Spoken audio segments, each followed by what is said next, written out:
y también de financiamiento del terrorismo. Mi nombre es Edwin Ríos, soy socio del área de Risk Advisory Services en RSM Panamá.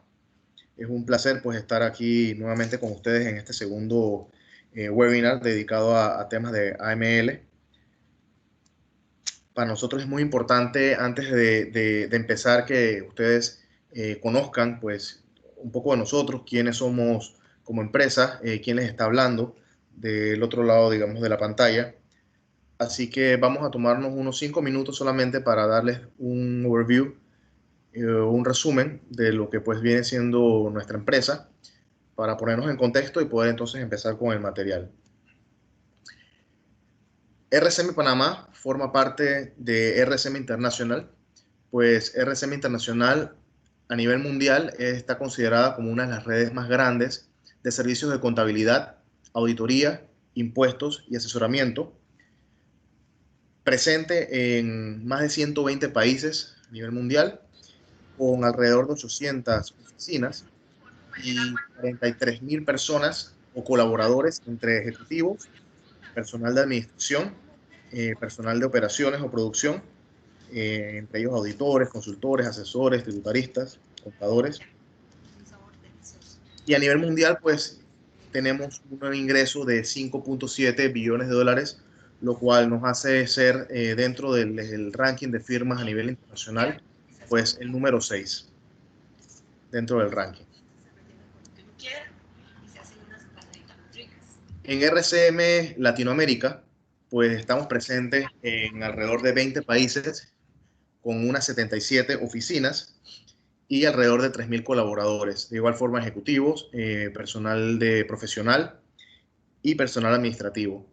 Pues estamos en toda Latinoamérica, desde Uruguay, Argentina, Brasil, Venezuela, Colombia, Bolivia, pues todo lo relacionado también a Centroamérica, partiendo por Panamá, Costa Rica, pues Guatemala, El Salvador, Honduras, Nicaragua. Y un poco más al norte, pues tenemos a México. En el área del Caribe, pues estamos presentes en Puerto Rico, en República Dominicana.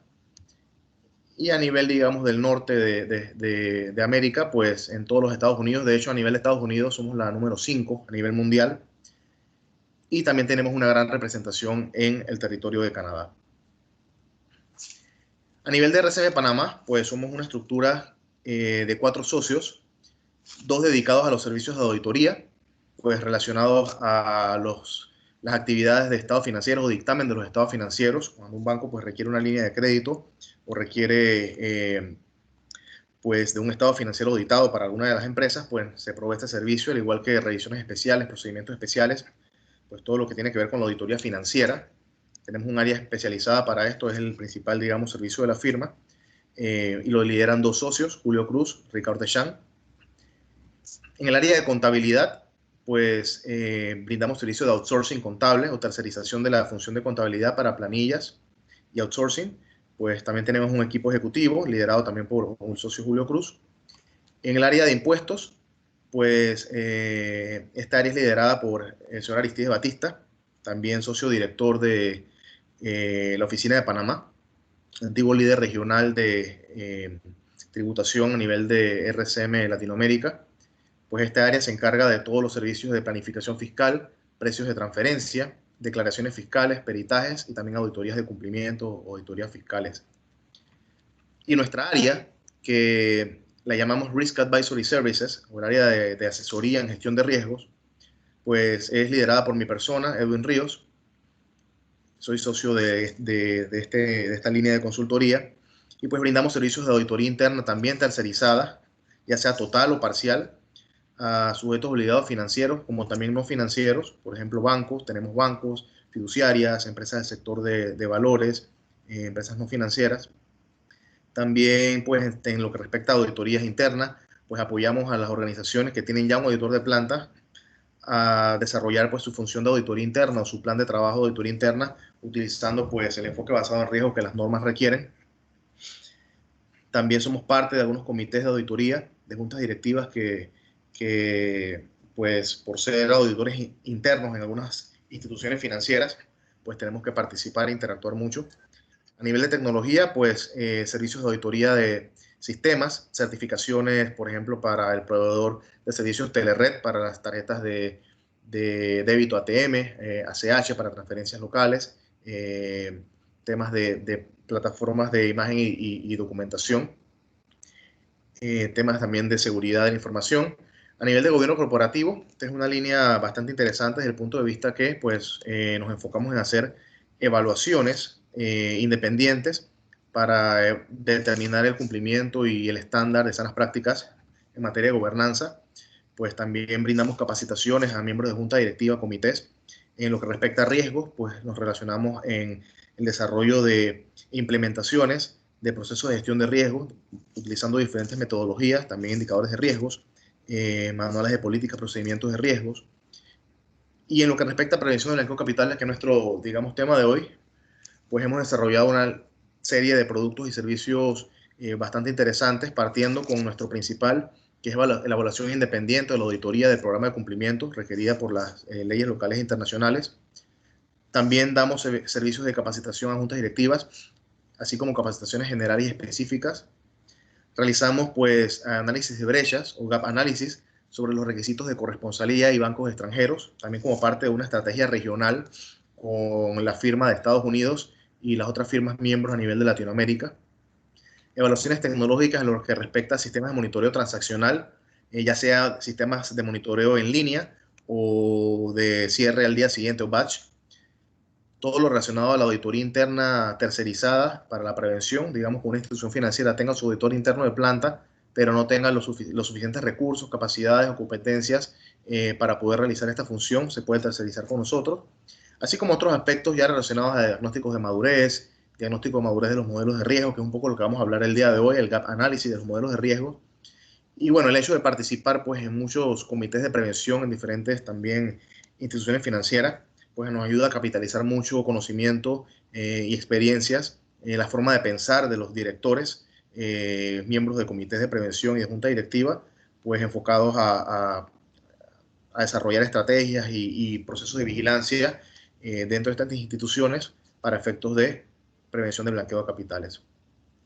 Ya finalmente, para conversarles un poco sobre nosotros, pues se preguntarán a quién hemos capacitado, apoyado, le hemos compartido nuestros conocimientos, experiencias en materia de prevención, específicamente en prevención, pues en el Instituto de Auditores Internos de Panamá, capítulo de Panamá, pues hemos brindado capacitaciones y entrenamientos específicos a auditores, tanto financieros como de entidades no financieras, y también reguladores en más de 2 ocasiones.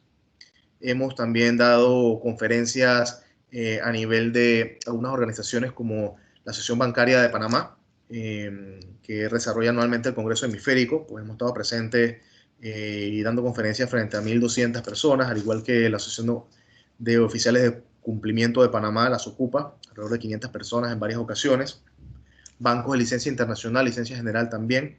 Colegio de Contadores Públicos Autorizados de Panamá, también hemos brindado pues una serie de capacitaciones. De hecho, el día de mañana tenemos una exclusiva con el Colegio de Contadores de Panamá, en vísperas pues del Día del Contador, Día Interamericano del Contador, pero va a ser enfocado solamente en temas de abogados y contadores, es decir, el régimen de antilavado o de prevención de blanqueo de capitales solamente para pues, el sector de abogados y contadores. Están cordialmente invitados, se va a transmitir a partir de las 10 de la mañana y pues también por el Facebook Live del Colegio de Contadores.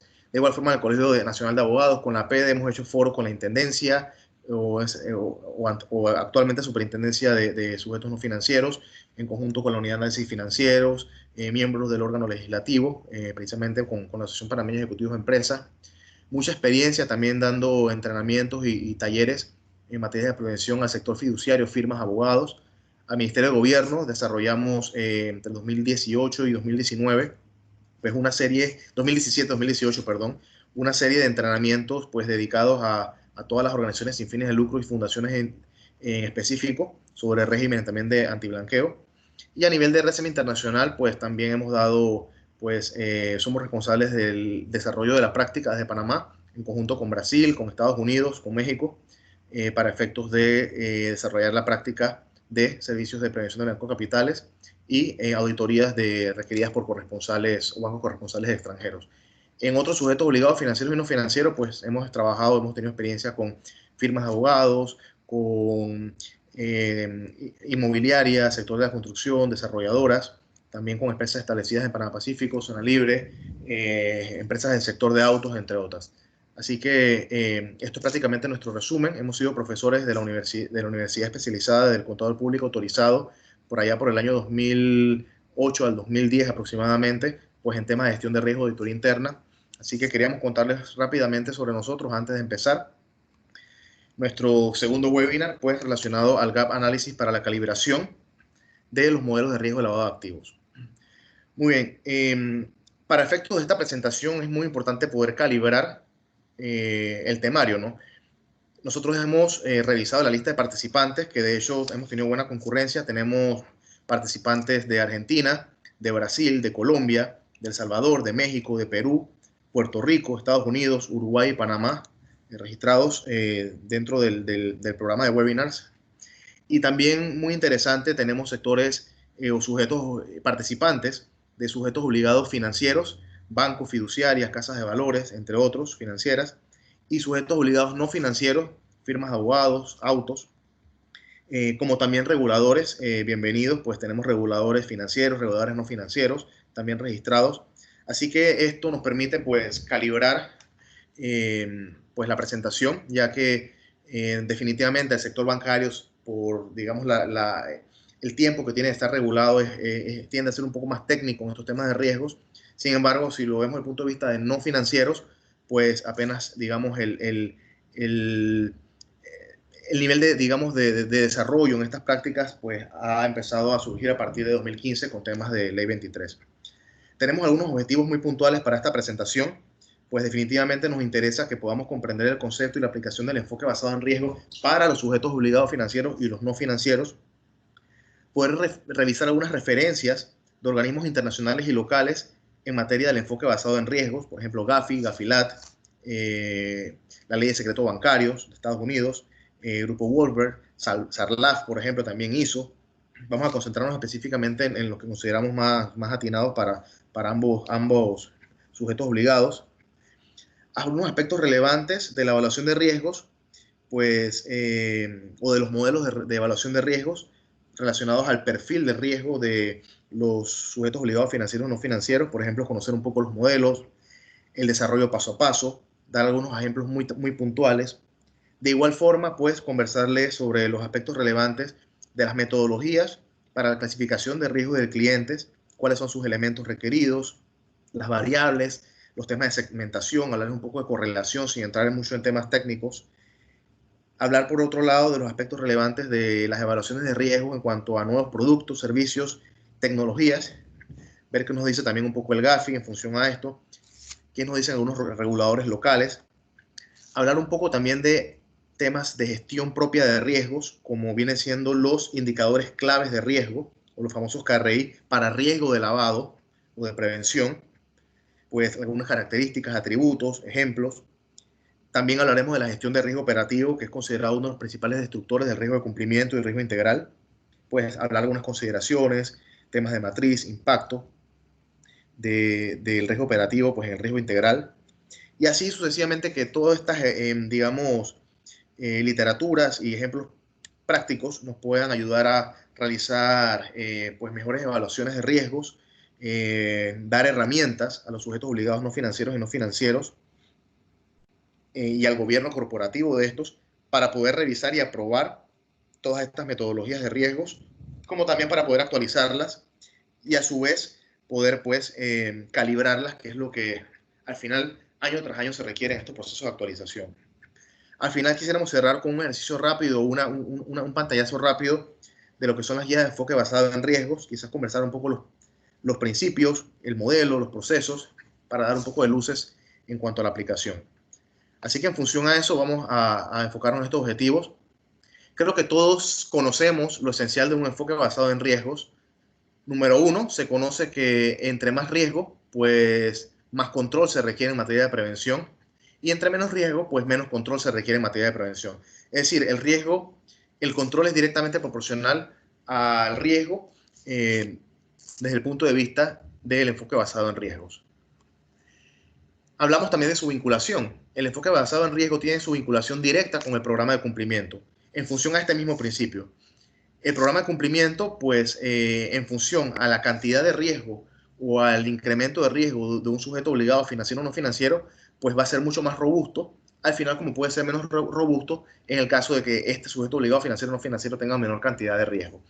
Y cuando hablamos de términos de robustos, pues definitivamente todas las medidas y políticas para conocimiento del cliente, conocimiento del colaborador, aspectos de monitoreo y seguimiento de la naturaleza del negocio de clientes y monitoreo transaccional y temas de capacitación.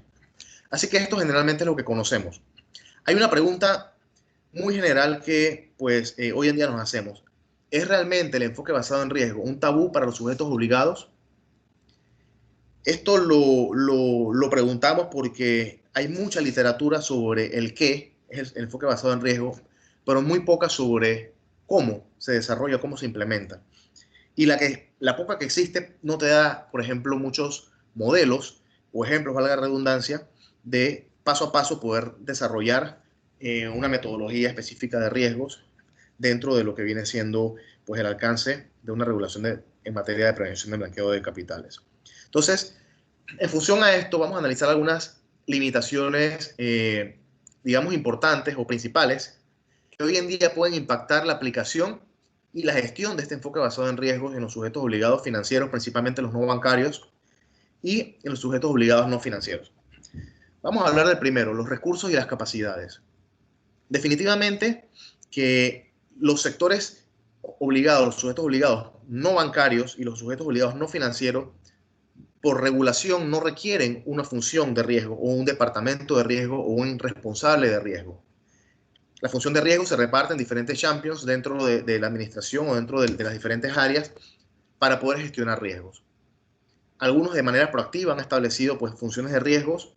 Sin embargo, esta función, pues definitivamente, si al no ser regulatoria, pues requiere un costo específico en lo que respecta a planilla. Entonces, definitivamente una de las principales limitaciones vienen siendo los recursos y las capacidades que el sujeto obligado tenga para poder desarrollar un enfoque basado en riesgos, también tomando en cuenta que a quienes se le adjudica esta función, en el caso de no haber áreas de riesgo, pues son las áreas de cumplimiento.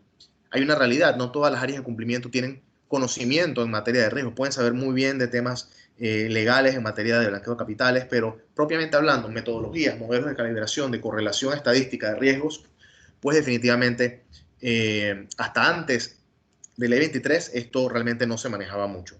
Luego de la ley 23 y luego del año 2017, hablando ahora en el caso de los bancos, pues bajo la regulación se adjudicó esta función a las áreas de riesgo. Pero en el caso de una fiduciaria que es regulada por la misma entidad y no tienen funciones de riesgo o departamentos de riesgo, esta función tiene que realizarla, pues definitivamente el área de cumplimiento en conjunto con champions dentro de la administración. La segunda limitación es la experiencia en gestión de riesgos. Yo creo que lo comenté un poco. No somos especialistas en gestión de riesgo. Gestionar riesgo no es solamente hacer una matriz. Gestionar riesgo es un proceso dinámico que año tras año requiere irse calibrando, perfeccionándolo para ir pues identificando, analizando, evaluando, tratando y dando respuesta pues a una serie de amenazas, pero también oportunidades que nos ayuden a cumplir los objetivos de cumplimiento propiamente hablando. Entonces la experiencia en gestión de riesgos también tiende a ser una limitación importante en los sujetos obligados, principalmente no bancarios y los financieros. Hablemos un poco del enfoque y metodología. Ok, tenemos toda la disposición para implementar un enfoque basado en riesgo, pero no sabemos cómo hacerlo.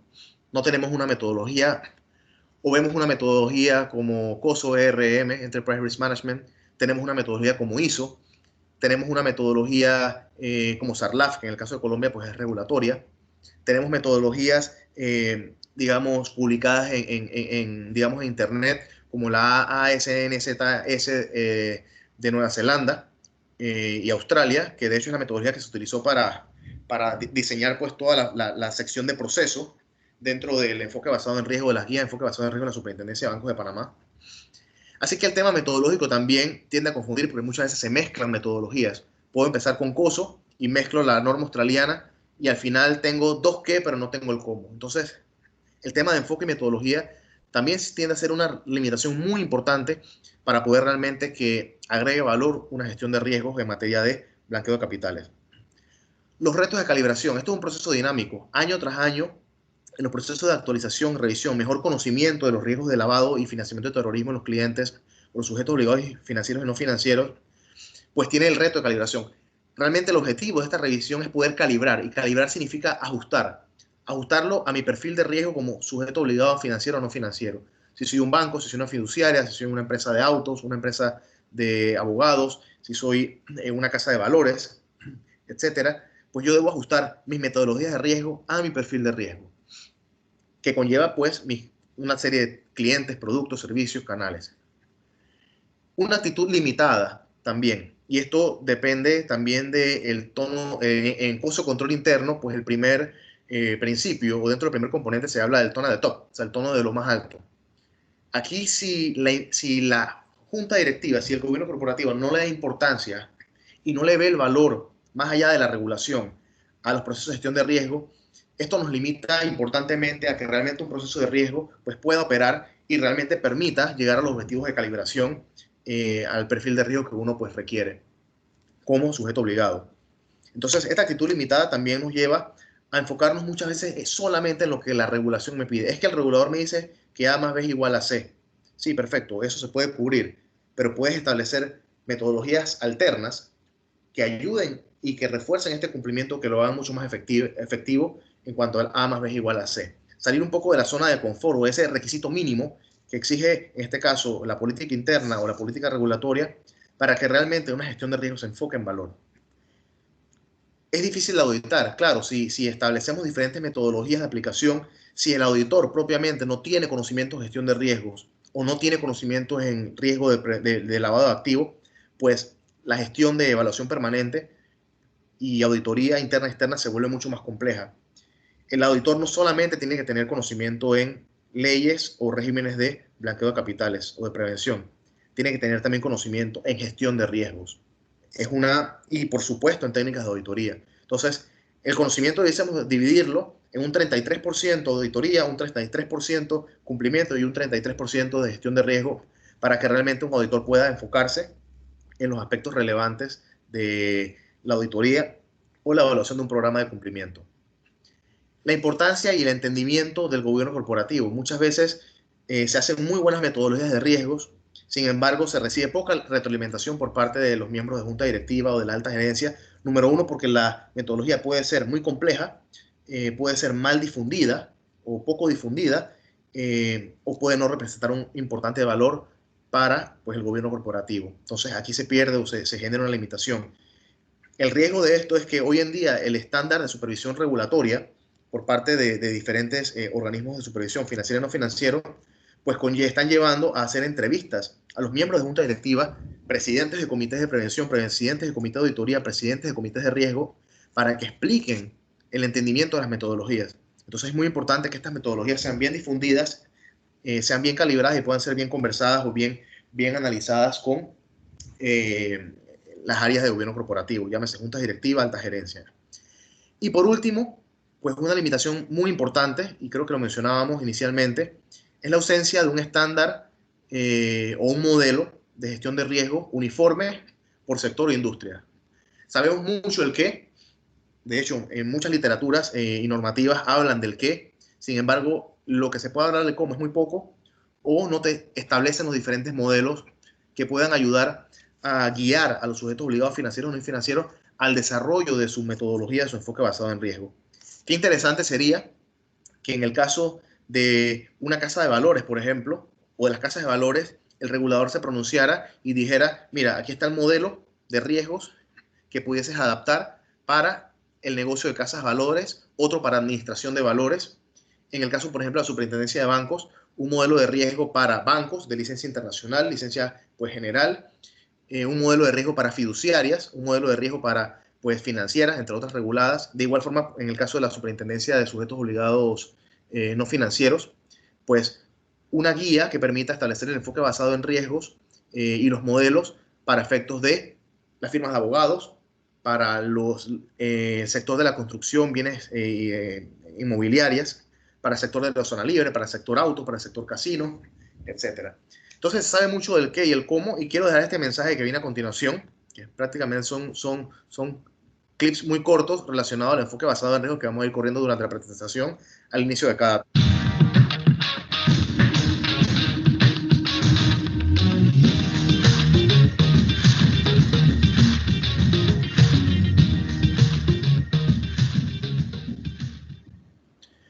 Muy bien, el mensaje del clip decía, se sabe mucho el qué, se sabe poco el cómo. Y eso en cierta forma es así. Y es así porque en efecto vemos regulaciones como la BCA, de la Ley de Secretos Bancarios, vemos estándares del GAFI, vemos pues leyes locales, regulaciones, normativas, por ejemplo, específicas, que te dicen qué es un enfoque basado en riesgo y te reiteran que entre más riesgo, pues más controles, entre menos riesgo, menos controles. Y eso prácticamente es lo rutinario. Y ojo, no estoy siendo crítico con esto, simplemente estoy procurando quizás dar un mensaje para empezar a ayudar a desarrollar metodologías que permitan facilitar el trabajo y la implementación del enfoque basado en riesgo en los diferentes sectores. Entonces, claro, Gafi te dice una cosa, las leyes locales, por ejemplo, te dicen también un estándar muy parecido relacionado a, por ejemplo, las variables necesarias para lo que es el desarrollo del enfoque basado en riesgo. Vamos a revisar un poco la literatura de la GAFI. La GAFI, la recomendación número 1, está relacionada precisamente a la evaluación de riesgo y la aplicación del enfoque basado en riesgo, dirigida especialmente a los países. Es decir, los países deben pues identificar y evaluar y entender sus riesgos de lavado de activos y financiamiento de terrorismo. Y esto se hace a través de las evaluaciones nacionales de riesgos, donde nos va a decir, mira, del sector financiero, los sujetos obligados de mayor riesgo son estos, estos, estos. En el sector no financiero van a ser estos, estos, estos. Por ejemplo, la evaluación nacional de riesgo hecha en Panamá, creo que difundida a principios de 2017, 2018, si bien recuerdo, pues estableció 4 sujetos obligados no financieros como de alto riesgo. Número 1, pues las zonas libres o zonas francas, especialmente, y así mismo lo dice, especialmente las establecidas en zonas libres de Colón. El sector inmobiliario de la construcción, número 2. Las firmas de abogados, principalmente las que se dedican a servicios corporativos. Y número 4, las remesadoras, o las casas de remesas o casas sí, las remesadoras. Ahora bien, las remesadoras a partir de Ley 21 salen del paraguas de la Superintendencia de Sujetos Obligados No Financieros y se va al paraguas de supervisión de la Superintendencia de Bancos.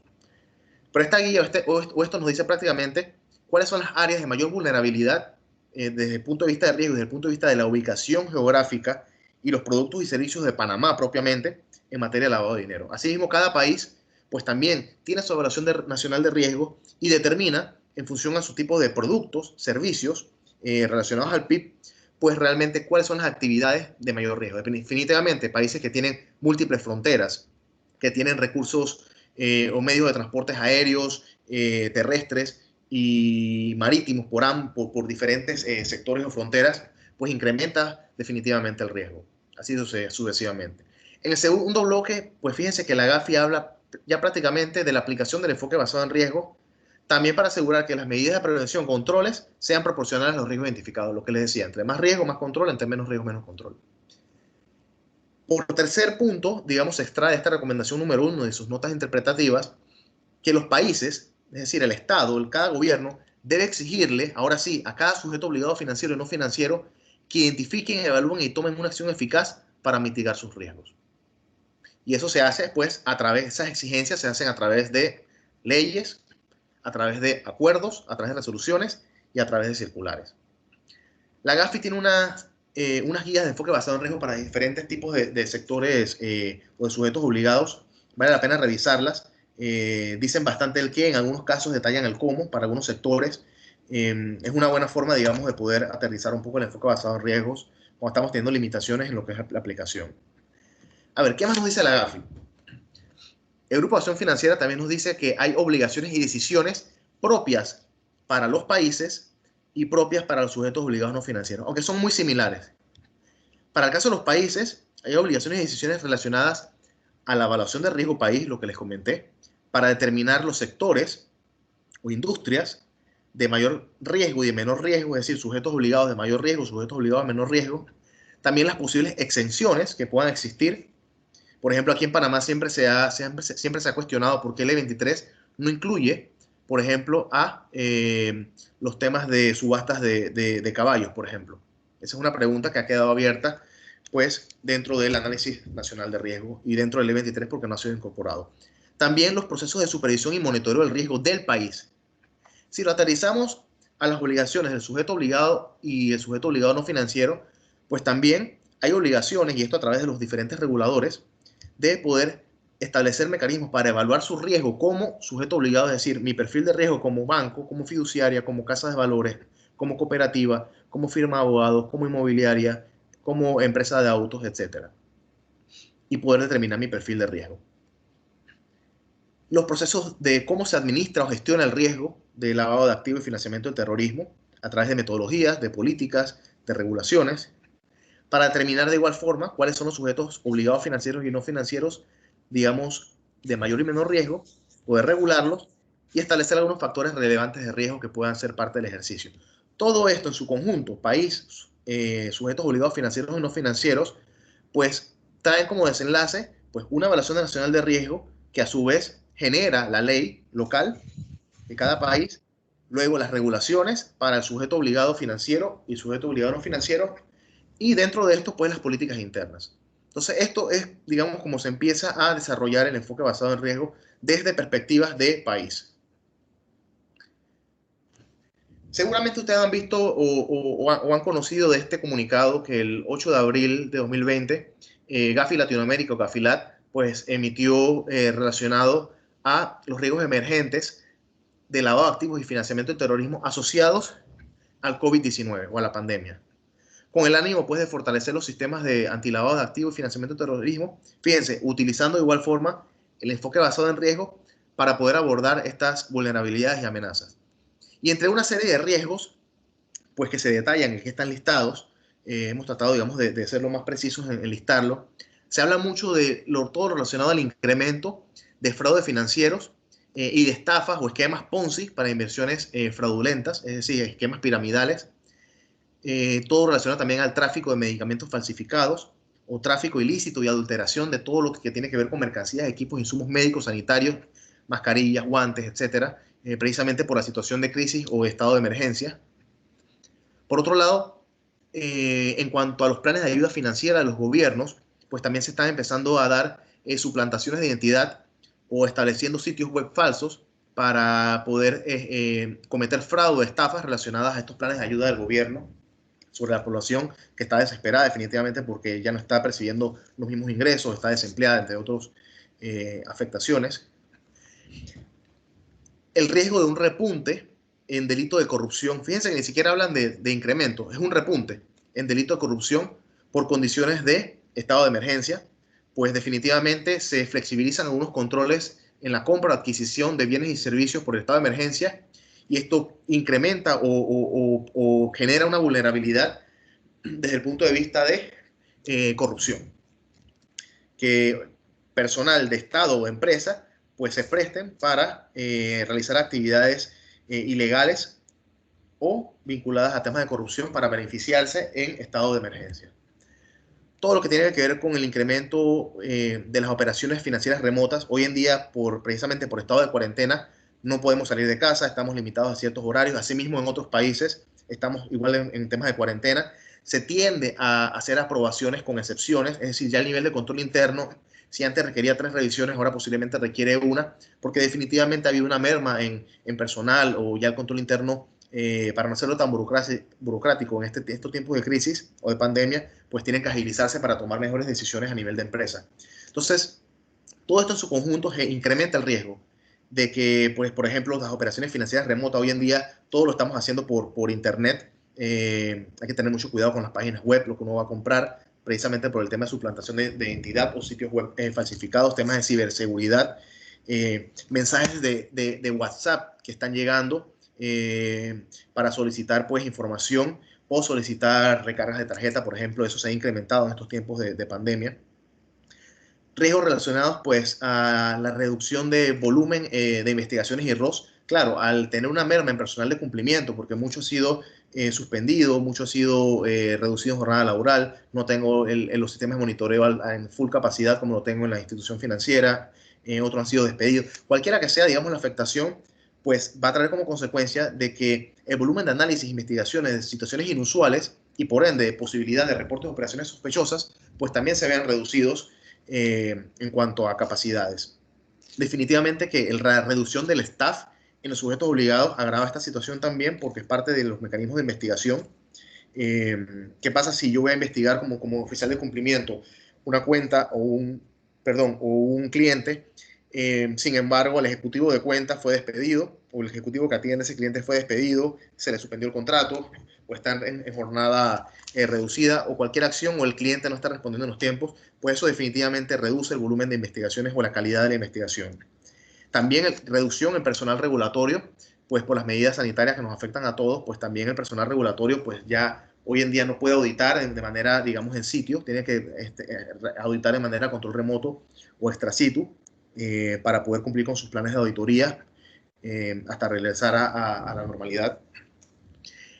El aumento de financiamientos informales es otro riesgo que se estableció, pues relacionados al uso de casas de empeño, prestamistas, usuras. Claro, no tengo ingresos como colaborador, como persona, no tengo ingresos, no estoy generando los mismos ingresos de antes, necesito pues comprar los insumos básicos, pagar mis obligaciones de casa, familia y otras obligaciones financieras. Recurro entonces a casas de empeño para obtener dineros o recurro a prestamistas o usureros que realizan financiamientos informales, inclusive pudiendo abusar de los términos de pues, cobro de intereses y pagos. El abuso y uso inadecuado de las organizaciones sin fines de lucro en este momento, pues es un momento en que muchas de ellas han incrementado sus actividades de responsabilidad pues, social o de fines de ayuda y colaboración en estado de emergencia, pues que estas puedan ser utilizadas por grupos criminales o en asociación con grupos criminales para desviar fondos o explotar aspectos relacionados a terrorismo principalmente. Y todo esto en su conjunto pues aterriza en lo que pudiese ser también, precisamente por la necesidad a nivel de población de las personas que han dejado de generar ingresos, de que sean vulnerables y por ende puedan ser reclutadas para grupos y organizaciones criminales. Entonces, esta es la primera recomendación que le pudiésemos hacer a ustedes de manera de análisis de brecha o gap análisis. Punto número uno, ver yo como sujeto obligado, financiero o no financiero, realmente cuál de estas actividades me podría afectar a mí y a mi empresa desde el punto de vista de riesgo emergente asociado al COVID-19. Y definitivamente evaluar, por otro lado, si cuento con las capacidades y los controles para hacerle frente a estos riesgos, tomando en cuenta de que ahorita mismo hay un estado de emergencia, hay una merma de personal, no estoy a full capacidad, etcétera, etcétera, etcétera. Entonces, esta es la primera recomendación de un gap análisis, partiendo, digamos, de la situación actual de pandemia y basados, pues, en los riesgos emergentes comunicados por Gafilar el 8 de abril de 2020. Este comunicado tiene una serie de recomendaciones también que al final son fáciles digamos, de implementar, no obstante es importante tener los recursos y las capacidades. Bien, el otro aspecto tiene que ver con Ley 23. No voy a hacer énfasis en Ley 23. Ley 23 es la Ley de Prevención de Blanqueo de Capitales de Panamá. Perdón, ahí me equivoqué, es Ley 23, 27 de abril de 2015, no sé por qué puse 2020, me disculpan, pero ella habla sobre el uso del enfoque basado en riesgos. El uso del enfoque basado en riesgos, pues precisamente toca dos artículos. El artículo 26, que tiene que ver precisamente con los procesos de vinculación de un cliente, y el artículo 40 con lo que viene siendo ya el establecimiento de los controles. Fíjense que en el artículo 26 habla de que todo mecanismo de identificación, verificación y documentación del cliente en el proceso de vinculación dependerán del perfil de riesgo. Si el perfil de riesgo del sujeto obligado financiero o no financiero es alto, bajo, medio, pero considerando cuatro variables claves, cuatro factores: los clientes que tenga ese sujeto obligado, los productos y servicios, los canales tanto de distribución como comercialización y la ubicación geográfica de dónde opera, dónde están sus instalaciones, tanto de la empresa como los clientes beneficiarios finales. Hace énfasis también, palabras más, palabras menos, de que estas cuatro variables, ya sea de manera individual o de manera combinada, pueden incrementar o reducir el riesgo, impactando pues definitivamente en los mecanismos de control o medidas de diligencia. Y como decimos, pues, entre más riesgo, medidas más estrictas; entre menos riesgo, medidas más simplificadas, siempre y cuando hayan sido evaluadas, avaladas y permitan simplificarlas. En el artículo 40, que habla de prácticamente ya de el diseño de controles utilizando el enfoque basado en riesgo, pues prácticamente habla de que hay que hacer evaluaciones de los productos y servicios ofrecidos a los clientes, así como también la ubicación geográfica en la que el sujeto obligado presta ofrece y promueve sus servicios y productos. Esto tiene un propósito que es prácticamente orientar o sensibilizar los hechos que deben ser controlados y la forma de cómo hacerlo. Y aquí establecen una serie de, digamos, de controles o mecanismos de control, como definitivamente diseñar controles dependiendo del grado de complejidad, tamaño de operaciones, volumen de transacciones, tipo de cliente, producto, servicio, el sujeto obligado. Evaluaciones de riesgo basadas en análisis predictivos, considerando probabilidad de ocurrencia por impacto o consecuencia de las 3 etapas de blanqueo de capitales: colocación, estratificación e integración.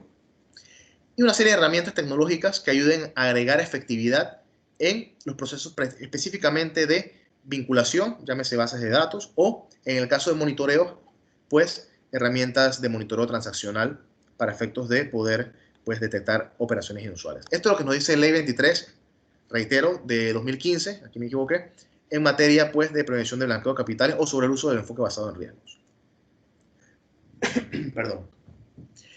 ¿Qué nos dice la evaluación de riesgo de entidad? O la primera, digamos, el primer ejercicio, el primer modelo en materia de riesgos, tanto para sujetos obligados financieros como no financieros, viene siendo realizar esa evaluación de riesgo. Gafi lo dice la BCA, lo dice la ley, en materia de blanqueo de capitales. Yo, como sujeto obligado, tengo que hacer un análisis de riesgo para ver si mi empresa, ya sea una fiduciaria, un banco, una casa de valores, una firma de abogados, etcétera, es una empresa de alto, moderado o bajo riesgo, dependiendo pues las variables que yo tenga o que utilice, para poder determinar pues mi perfil de riesgo. Y en función de mi perfil de riesgo establecer mis mecanismos de prevención. Entonces vamos a ver otro corto clip sobre el tema del perfil de riesgo.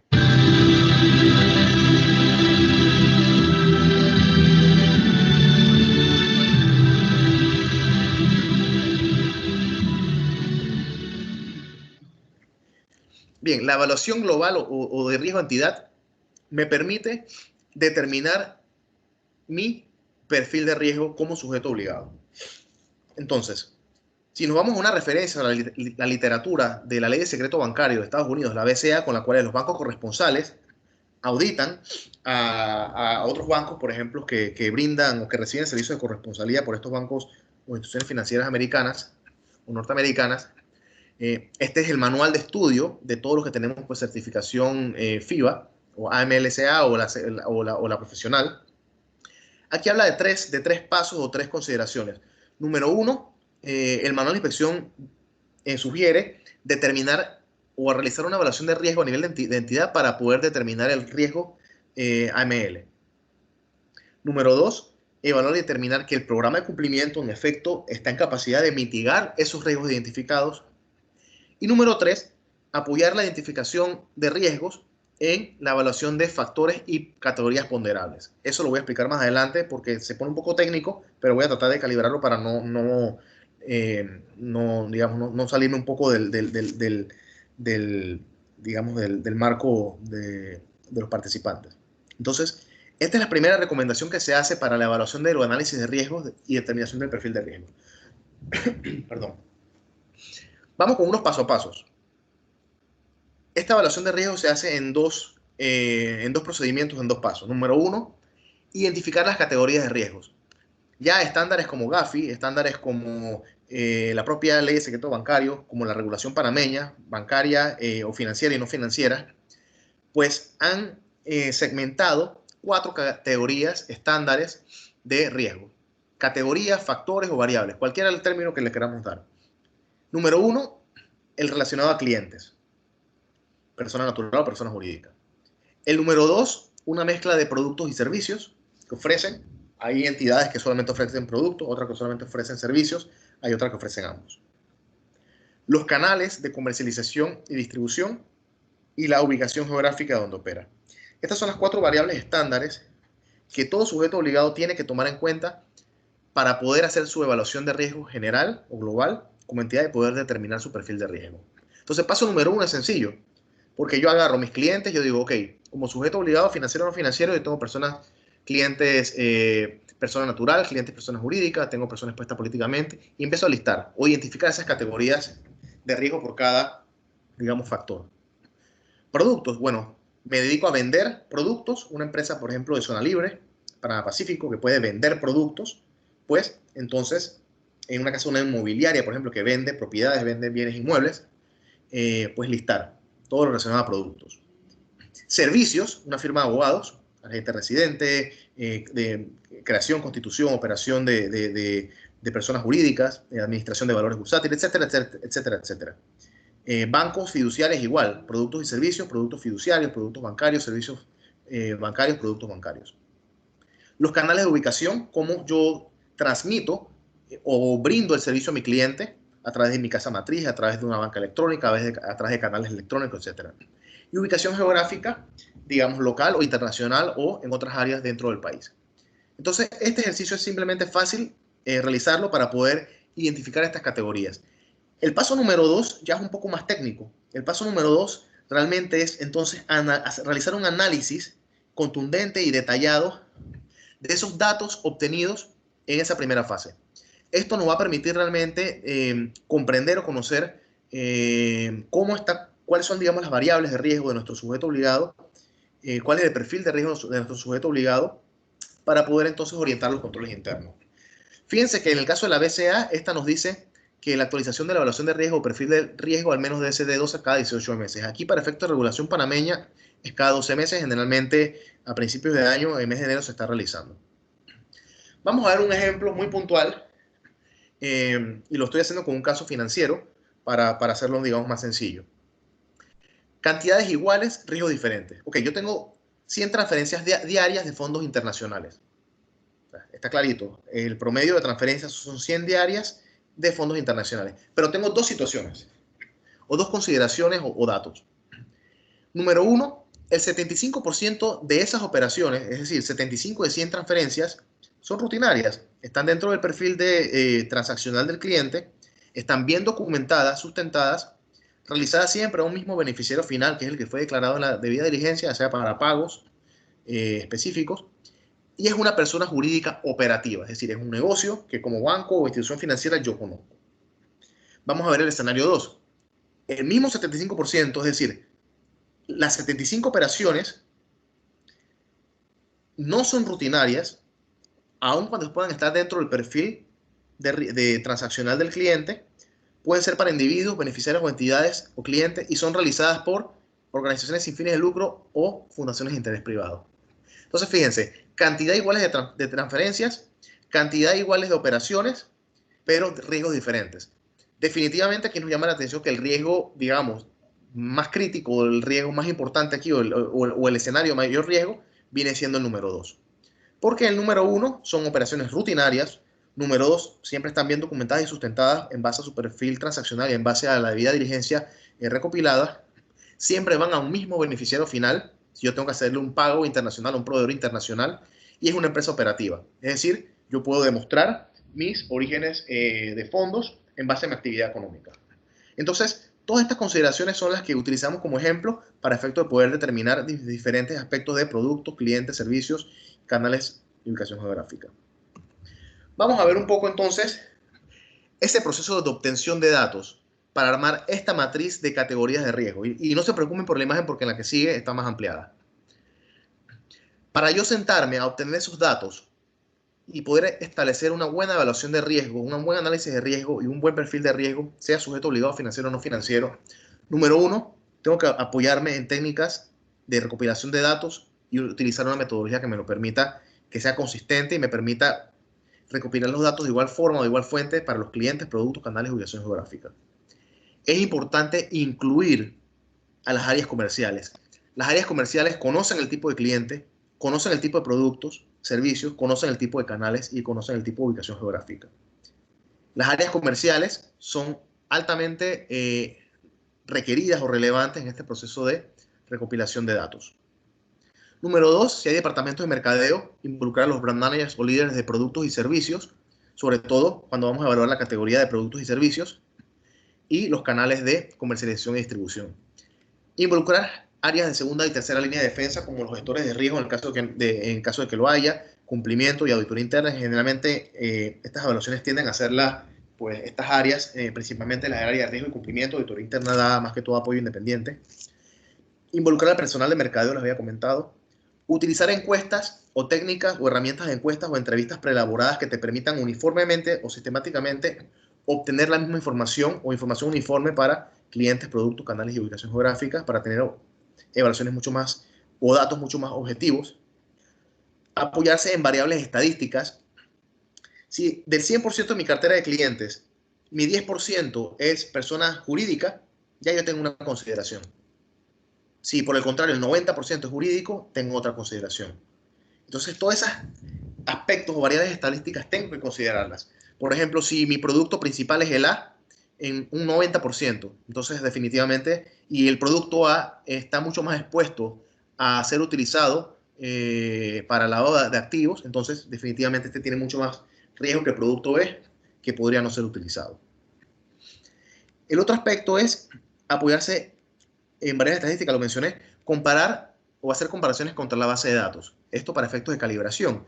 Y generalmente cuando uno está en el proceso de recopilación de datos para armar un perfil de riesgo de entidad o la evaluación de riesgo, pues es importante pues apoyarse en la base de datos, hacer filtros y apoyarse en esa estadística que se menciona arriba también para poder tener mejores porcentajes o mejores datos para efectos de establecer mis criterios de evaluación.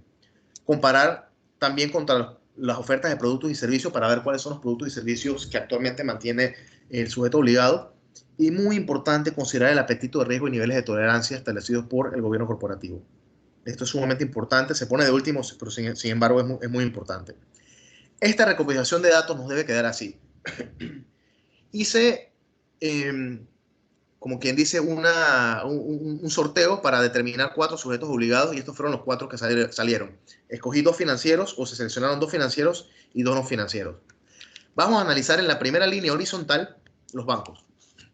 Los bancos pueden identificar clientes, persona natural nacional, persona natural extranjero, residente, no residente, PEP, persona jurídica nacional, extranjera, sin fines de lucro y PEP. Estas pueden ser todas las consideraciones o categorías de clientes que yo puedo tener en un banco.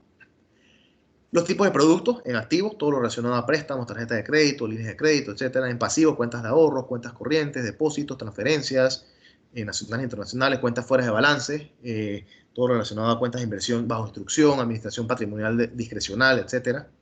Los canales de comercialización, banca electrónica, desde la oficina central, desde sucursales, por referidos, por viajes de negocio, por páginas web, por actividades de networking, los canales transaccionales, altos, medios, bajos, la ubicación geográfica, si la hago en Panamá, en Latinoamérica, en Europa, en Asia. Entonces, estas son las categorías de riesgo, cómo se empiezan a obtener datos. Y fíjense que aquí ponemos porcentajes, porque todo esto debiésemos poder hacerlo a través de bases de datos o a través de análisis estadístico para poder determinar, ok, yo tengo persona natural nacional, tanto por ciento, persona natural PEP, tanto por ciento. Y en función a eso poder tener una evaluación mucho más objetiva utilizando variables estadísticas y poder establecer correlaciones estadísticas entre el nivel de riesgo de esos clientes o de ese tipo de persona con pues su transaccionalidad para efectos ya de acá de los canales transaccionales. Lo mismo se hace con una fiduciaria. Fíjense que en el caso de esta línea de cliente, lo hemos puesto todo por igual. Creo que se puede hacer todo por igual. Igual separar las personas, personas naturales, personas jurídicas, igual por su porcentaje o estadística.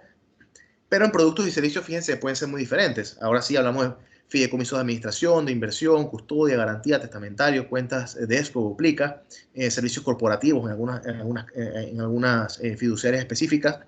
Los canales de comercialización y transaccional también pueden ser muy similares a los de un banco. Y la ubicación geográfica también donde esté operando. ¿Qué pasa con una fiduciaria que solamente administre o custodie pues, fideicomisos de autos y no custodie o no tenga fideicomisos de administración o inversiones donde no hay pues, transferencias o transacciones en efectivo? Definitivamente que el riesgo de producto o la variable de producto o servicio debería ser mucho menos o debe ponderar mucho menos porque no tengo un producto propio de alto riesgo. Por mucho cliente extranjero que tenga, por muchas organizaciones sin fines de lucro, acá entonces el riesgo sería mucho más incrementado en la área de cliente o de canal. Vamos al sector no financiero, firmas de abogados. Igual forma, hemos tomado la misma clase de personas naturales jurídicas. Vamos a ver los productos y servicios.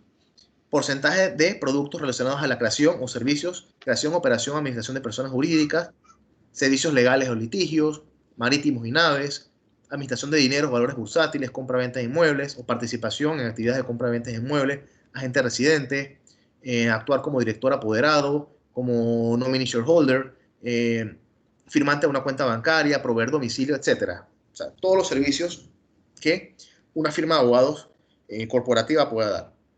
Los canales pueden ser muy parecidos también, y la ubicación geográfica también, vamos a decir Panamá, Belice, BBVA, etcétera. Sector inmobiliario, pues hemos considerado la misma cantidad o el mismo tipo de cliente, pero vamos a verlo desde el punto de vista de los tipos de actividades o productos y servicios. Y esto basado pues, en experiencia de cliente, proyectos que hemos desarrollado en cada una de estas actividades que nos permiten pues tener, digamos, mayor feedback de los diferentes productos o servicios. Vamos a ver el caso de una promotora. Obtener el porcentaje de ventas de casas o apartamentos, porcentaje de ventas de oficinas y escuelas comerciales, que es muy diferente a una casa o un apartamento, venta de terrenos. En lo que respecta a agente inmobiliario, administrar los proyectos o dar servicios administrativos. Discúlpenme. En lo que son constructoras, manejar contratistas, administración de proyectos, inspecciones, entre otras. Y los canales de comercialización, pues aquí difiere un poco. Las inmobiliarias se comercializan mucho a nivel de ferias, a través de proyectos propios en proyectos, casas modelos, etcétera, actividades de networking, entre otras. Y pues las ubicaciones geográficas, pues también generalmente locales.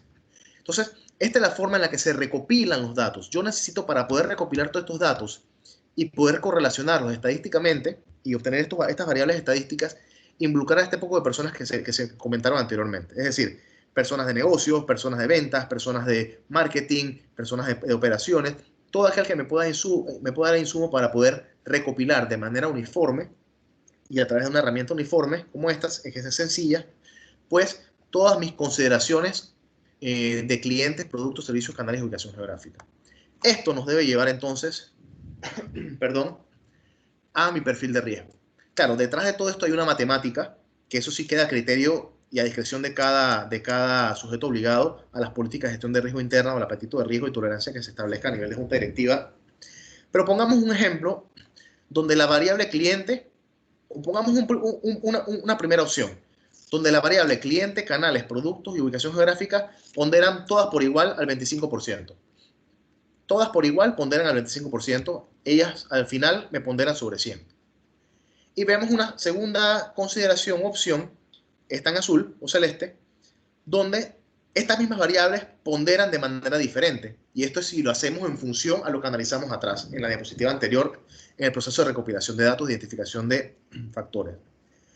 Yo puedo tener definitivamente una mayor cantidad de, digamos, de criterios o de clientes segmentados o de tipos de clientes que me incrementen el peso de la variable cliente a un 40%. Ahora, no tomen estas variables como un ejemplo idóneo para sus actividades porque están hechas simplemente de manera hipotética, no como aplicables a sus diferentes industrias. No obstante, el ejercicio hay que hacerlo de esta forma. Los productos y servicios, por otro lado, considerando, vamos a poner el caso de la fiduciaria. La fiduciaria, por ejemplo, da todos los servicios fiduciarios, administración, inversiones, garantías, custodia, testamentarios, servicios corporativos, escrow, plicas, etcétera. Entonces, tengo toda la gama de servicios fiduciarios. Administro, pues, en esos fideicomisos de administración, pues, tengo que mover fondos entre cuentas para poder pagar o ejercer mi deber fiduciario. Entonces, producto y servicio tiende a ser de alto, digamos, de mayor riesgo. A diferencia, como les puse en el primer ejemplo, que fuera una fiduciaria que tuviese solamente el producto de fiduciario de autos, solamente la garantía de autos. Entonces, ese producto realmente no es de riesgo porque es simplemente un papel, o en el caso de una acción, no es de riesgo porque no hay transacciones. Por ende, si ese fuera el caso, la variable de producto y servicio posiblemente estuviera por 10 y 15. La variable canales y la variable ubicación geográfica también dependiendo dónde yo dé como sujeto obligado dónde opere, si es local o internacionalmente, pues entonces establezco, digamos, mis ponderaciones. De esta forma también se hace, digamos, de una manera más objetiva la determinación de la segmentación de los clientes y por ende del establecimiento de los factores ponderables para poder llevar mi factor de riesgo o de poder determinar mi perfil de riesgo. Claro, como les digo, detrás de cada uno de estos hay una matemática donde me dice, ok, en función, si mi 90% de mis clientes son personas jurídicas, entonces la probabilidad de ocurrencia del riesgo de lavado puede ser entonces mucho más alta al 10% de las personas jurídicas o personas naturales, perdón, que realmente no me, o sea, la probabilidad se me bajaría. Entonces, toda esta matemática y todo este análisis está adentro, o digamos, es interno, antes de poder determinar. Todo esto me va a dar el peso. Y al final yo puedo determinar, bueno, tengo un 100% del 40%, tengo un 80% del 40%, entonces ahí me empieza a determinar el perfil de riesgo global para determinar si yo soy una fiduciaria, un banco, una casa de valores, una financiera, una inmobiliaria de alto, medio, bajo riesgo. Vamos a ver este ejemplo. Aquí hago énfasis, ojo, de que los rangos, esto que les decía que está acá atrás, atrás de cada cálculo, los rangos para determinar los resultados de la evaluación de riesgo alto, medio, bajo, es decir, los niveles de tolerancia, van a depender pues de la política de gestión de riesgo. Es decir, ¿qué considera bajo? De 1 a 5, de 5 a 10, de 10 a 15, eso es bajo. ¿Qué considero medio? Etcétera, etcétera, hasta alto, que es el máximo. Bien, este es el ejemplo de cómo el perfil de riesgo pues se visualizaría, perdón. Y hablamos de un perfil de riesgo inherente, controlado y tratado, y ahorita vamos a explicar qué es. Número uno, el cliente, desde el punto de vista del análisis que hice, me dio o me generó pues un riesgo inherente alto. El canal, un riesgo inherente bajo, el producto y la ubicación geográfica, un riesgo inherente moderado. Por ende, mi matemática me ponderó a un nivel de riesgo medio con tendencia a la alta, porque tengo pues mucho riesgo amarillo, medio y un riesgo alto. Tiene tendencia a la alta. Yo aplico mi sistema de control interno, aquí están las siglas, y aplico mis procedimientos de mi programa de cumplimiento, perdón, y esto me reduce el nivel de riesgo. Es decir, el riesgo inherente se controla y por ende me da un riesgo o un mapa o un perfil controlado. El riesgo controlado es el riesgo residual luego de aplicar la medida de control. Y entonces, fíjense, al implementar mi sistema de control interno y mi programa de cumplimiento, cómo este riesgo de rojo vino a amarillo y cómo entonces los demás se quedaron en verde. Y por ende, mi riesgo controlado o riesgo residual viene siendo pues bajo. Si yo quisiera o para mí no fuera suficiente, digamos que el apetito de riesgo de la junta directiva es decir, ¿sabes qué? Yo no puedo aceptar todavía que tenga una variable de alto riesgo o de moderado riesgo. Entonces aquí viene un ejercicio de gap análisis para buscar acciones correctivas, opciones de tratamiento, por eso se llama riesgo tratado, para identificar el riesgo residual luego de la medida de control y poder entonces tratarlo. Entonces aquí está el perfil de riesgo final o el perfil de riesgo agregado, como se llama. Entonces, generalmente estos son los dos mapas o perfiles que se utilizan de riesgo. Mi fiduciario o mi banco tiene un perfil de riesgo moderado en función a las ponderaciones de estas cuatro variables, que cada una de ellas pondera, tiene sus factores para ponderar. Y en el caso de riesgo controlado, de igual forma, pues como luego de aplicar mis medidas de control que debiesen ser documentadas y evaluadas en cuanto a diseño y efectividad, me llevan entonces a mi nivel de riesgo controlado. Realmente este es el riesgo que nos importa, el riesgo controlado, porque ya se entiende que yo tengo las capacidades y los controles para poder mantenerlo en el perfil en este nivel.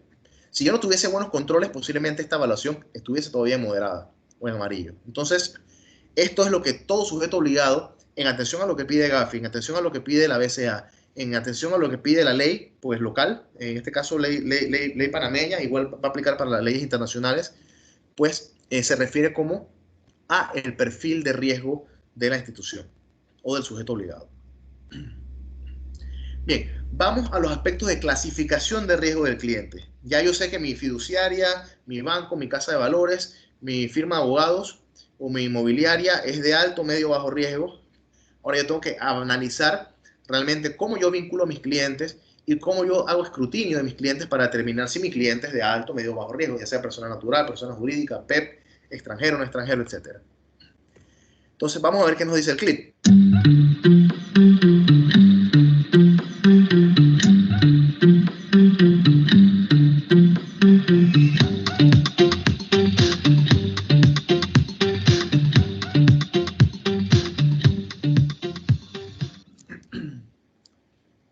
Muy bien. Desde esta perspectiva, pues el poder establecer una metodología de clasificación de clientes me va a ayudar a conocer realmente mejor a mis clientes, identificar pues, y segmentar todas las variables o factores que me puedan determinar si un cliente, independientemente de que sea persona jurídica o natural, pues representa un mayor riesgo para mí. Aquí tenemos una ayuda por parte de los reguladores y los estándares internacionales que nos dicen o nos catalogan ciertos clientes ya automáticamente como riesgo alto. Esto es como cuando uno va a un aeropuerto y tienes una condición y te mandan directamente para el cuarto de revisión y de escrutinio por alguna condición. Esto sucede generalmente con el PEP, con clientes provenientes de países de alto riesgo, con clientes que manejen altas cantidades de transacciones o dinero en efectivo. Generalmente estos tres tipos de clientes o industrias tipificadas propiamente por el sujeto obligado o por el regulador que te diga que tienes que considerarlas o vincularlas como cliente de alto riesgo. Estas cuatro consideraciones automáticamente van para la fila larga, como quien dice, van para el cuarto de revisión. Todo lo que no entre en esta categoría va a la fila estándar y debe pasar el proceso de escrutinio o de conocimiento del cliente de vinculación bajo una ley de diligencia, digamos, básica. Si tienes condiciones particulares que también están reglamentadas, pues te aplica entonces la debida diligencia simplificada y esto ya es altamente conocido y no vamos a entrar en detalle sobre esto. Entonces, es importante considerar una serie de elementos cuando yo voy a diseñar mi metodología de evaluación y clasificación de riesgo cliente para determinar si mi cliente es alto, medio o bajo. Número uno, mi metodología debe tener un propósito general. O sea, ¿para qué la estoy desarrollando? Esto es sencillo, esto es básico, es cajonero. Número dos, describir el tipo de cliente del sujeto obligado. Si yo como sujeto obligado solamente manejo persona natural, pues mi descripción debe estar enfocada a persona natural, extranjero, local. Si yo manejo solamente persona natural, local, no manejo extranjeros, pues igual forma de describirlo. Si por el contrario, como en la tabla de identificaciones de categorías, pues tengo una gama de clientes, pues esta gama de clientes deben estar descritas para ayudar a entender mejor la metodología y poder aplicarla bajo el enfoque basado en riesgos. Número dos, poder segmentar los atributos por variable ponderable. Esto suena técnico, pero esto significa cada cliente, ya sea persona natural o jurídica, tiene una estadística dentro del sujeto obligado. Tiene una transaccionalidad, tiene un domicilio o un país, un país de constitución, un país de nacimiento. Entonces, todas estas variables son ponderables para poder calificar el riesgo del cliente. Segmentar los atributos por variables, digamos, ponderables de igual forma. Establecer lineamientos y ponderaciones automáticas para clientes de alto riesgo. Ya sabemos que los clientes PEP, los que manejan dinero en efectivo a altas cantidades, y los clientes de países extranjeros, de países provenientes de alto riesgo, y cualquier otra industria que el regulador diga, saben que automáticamente va a ser de alto riesgo, por ende mi metodología debiese hacer, como quien dice, un shortcut para llevarme entonces a el cliente de alto riesgo, aun cuando la metodología yo la corra y me genere un cliente de moderado o bajo riesgo. Automáticamente tiene que ser, digamos, considerado de alto riesgo, por ende hacer un escrutinio ampliado. Determinar los rangos y valores ponderables, las tolerancias. Las tolerancias generalmente no las establece negocios, las establece, pues puede haber feedback por parte de negocios, pero la junta directiva debiese aprobar, o el comité de prevención en conjunto con cumplimiento debe hacer un ejercicio de poder aprobar las tolerancias.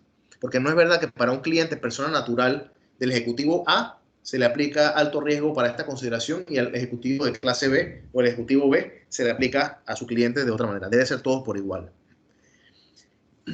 Todas las consideraciones para la categorización de nivel de riesgo alto, moderado, bajo. Este es sencillo, simplemente qué representa un riesgo alto, moderado, bajo.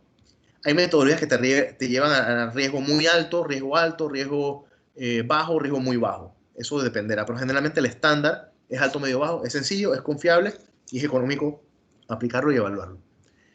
Debe haber un detalle de la herramienta que se utilice para calificar el riesgo del cliente, ya sea que sea una matriz, ya sea que sea un software, una aplicación o una herramienta tecnológica. Hay que documentarla y documentar el responsable del uso, es decir, la realiza o la completa el área de negocios, la completa cumplimiento, etcétera. ¿Cómo se utiliza? ¿Quién la revisa? ¿Quién se asegura de que todas las variables ponderaron adecuadamente para efectos de poder darle confianza al proceso? Los tipos de mecanismos de control por nivel de riesgo, esto generalmente se tiende a documentar dentro de la metodología de riesgo de cliente. ¿Quiénes son los responsables de la revisión técnica y aprobación? Ojo, hacemos énfasis en revisión técnica porque estas metodologías son sumamente o pueden ser sumamente complejas, así como básicas. Hay metodologías sumamente básicas que tienen una matriz de riesgo en Excel con todas las variables ponderables y digamos, otras columnas que alimentan la matriz global o la herramienta de riesgos de clientes. Y hay variables o sujetos obligados con variables sistematizadas o automatizadas que ya aplican pues estadística y modelos de correlación estadística para efectos de poder vincular el nivel de riesgo del cliente con su tipo de actividad económica, con su tipo de vinculación, trabajar por clústeres de cliente o de actividad económica o de transaccionabilidad. Ya son, digamos, herramientas sumamente y altamente complejas, automatizadas, que inclusive son dinámicas, y en la medida que el cliente va pues comprando productos o servicios o transaccionando, ellas automáticamente pues se van, digamos, alimentando y se van actualizando porque están pegadas al core bancario para efectos o al core de la empresa o del sistema de la empresa para efectos de poder, digamos, actualizarse en función a su transaccionalidad o su operación. Es decir, hoy en día me vinculé hoy, 14 de mayo, como perfil de riesgo bajo, pero en la ejecución de mis transacciones empiezan las variables o esos clústeres a moverse, a dispararse, empiezan las segmentaciones a moverse, entonces es altamente probable de que la misma metodología me cambie el perfil de riesgo a medio, porque mi comportamiento transaccional o conductual pues se vio afectado en función a o cambió en función a lo que yo dije en la debida diligencia. Pero esto ya estamos hablando de otra liga, esto estamos hablando de, digamos, de variables sumamente o de metodologías sumamente técnicas y automatizadas, que es lo que los enfoques basados en riesgo hoy en día están requiriendo como sanas prácticas. Ahora, esto cuesta definitivamente. Frecuencia de actualización y calibración, pues con qué tiempo se actualiza y sobre todo se calibra. Es muy importante las metodologías, sobre todo entre más manuales sean, el riesgo operativo de que haya errores de tabulación, de cálculos, de ponderaciones, de que se borró un porcentaje, se borró una consideración, un criterio, pues se vea expuesto, y por ende, pues va a requerir que todos los años se esté calibrando y todos los años se empiece a revisar y a perfeccionar la metodología, sobre todo si es manual. Siempre es bueno, y esto se les puedo asegurar, cuando hay un buen análisis o procesos digamos, de análisis o gap análisis, siempre van a salir recomendaciones o debilidades. Esto es ya como quien dice por default. Ejercicios que hagan un gap análisis y no surjan recomendaciones o debilidades, realmente debe ser poco confiable. Esto ni siquiera, se los digo, ni siquiera en entidades altamente reguladas, ni entidades que cotizan en bolsa y que están reguladas por Sarbanes-Oxley, que tienen metodologías de control interno, áreas de control interno propiamente establecidas, metodologías, auditoría interna, externa, regulatoria, de casa matriz, o sea, tienen todos los mecanismos de monitoreo, se salvan de estos procesos de análisis. Entonces, es sano que el gap analysis te ayude a identificar pues, las debilidades o las amenazas u oportunidades inclusive que permitan actualizar y calibrar tu metodología y simplificar o mejorar algunos procesos para prevenir riesgos. Entonces, todo esto debe considerarse en temas de clasificación de riesgo de cliente. Aquí me estoy apoyando en el modelo de la Superintendencia de Bancos, que me parece que es el más técnico en materia de variables, de factor de riesgo de la matriz de clientes. Y aquí están todo lo que considera. Yo, Edwin Ríos, voy a abrir un producto fiduciario, un producto bancario, pues el banco o la fiduciaria me va a pedir mis datos de nacionalidad, país de nacimiento, profesión, zonas geográficas, origen de recursos, monto de frecuencia de transacciones, de entrada, salida, actividad económica, país de domicilio, si soy PEP, los tipos de productos y servicios que utilizo el cliente. Igual si soy persona jurídica, RCM va a abrir una cuenta o un fideicomiso, de igual forma, pues se corren todas estas variables. Cada una de estas variables pondera por separado, cada una de estas variables tiene un peso, y la matemática de estas variables tienen que ser igual establecidas y conversadas con la junta directiva para que puedan ser objetivas y puedan entonces tener, digamos, una mejor evaluación de riesgo, y que en su conjunto, cuando ellas ponderan, me puedan llevar a un riesgo alto, medio, bajo de cliente. Ya sabemos que el cliente PEP, independientemente de lo que se capture en cada una de estas variables, o la forma que esté segmentada, automáticamente va a ser de alto riesgo. Un cliente que maneje dinero, altas cantidades de dinero en efectivo, de igual forma, un cliente que venga extranjero, que venga, o sea, procedente de países de alto riesgo, también automáticamente, pues se ganó digamos, su escrutinio a la ampliada directamente y como alto riesgo. Independientemente que sus variables individuales, pues, te generen, o tu evaluación global te dé de bajo riesgo. Ya esta categoría, pues, regulatoriamente y internacionalmente está establecida como de alto riesgo.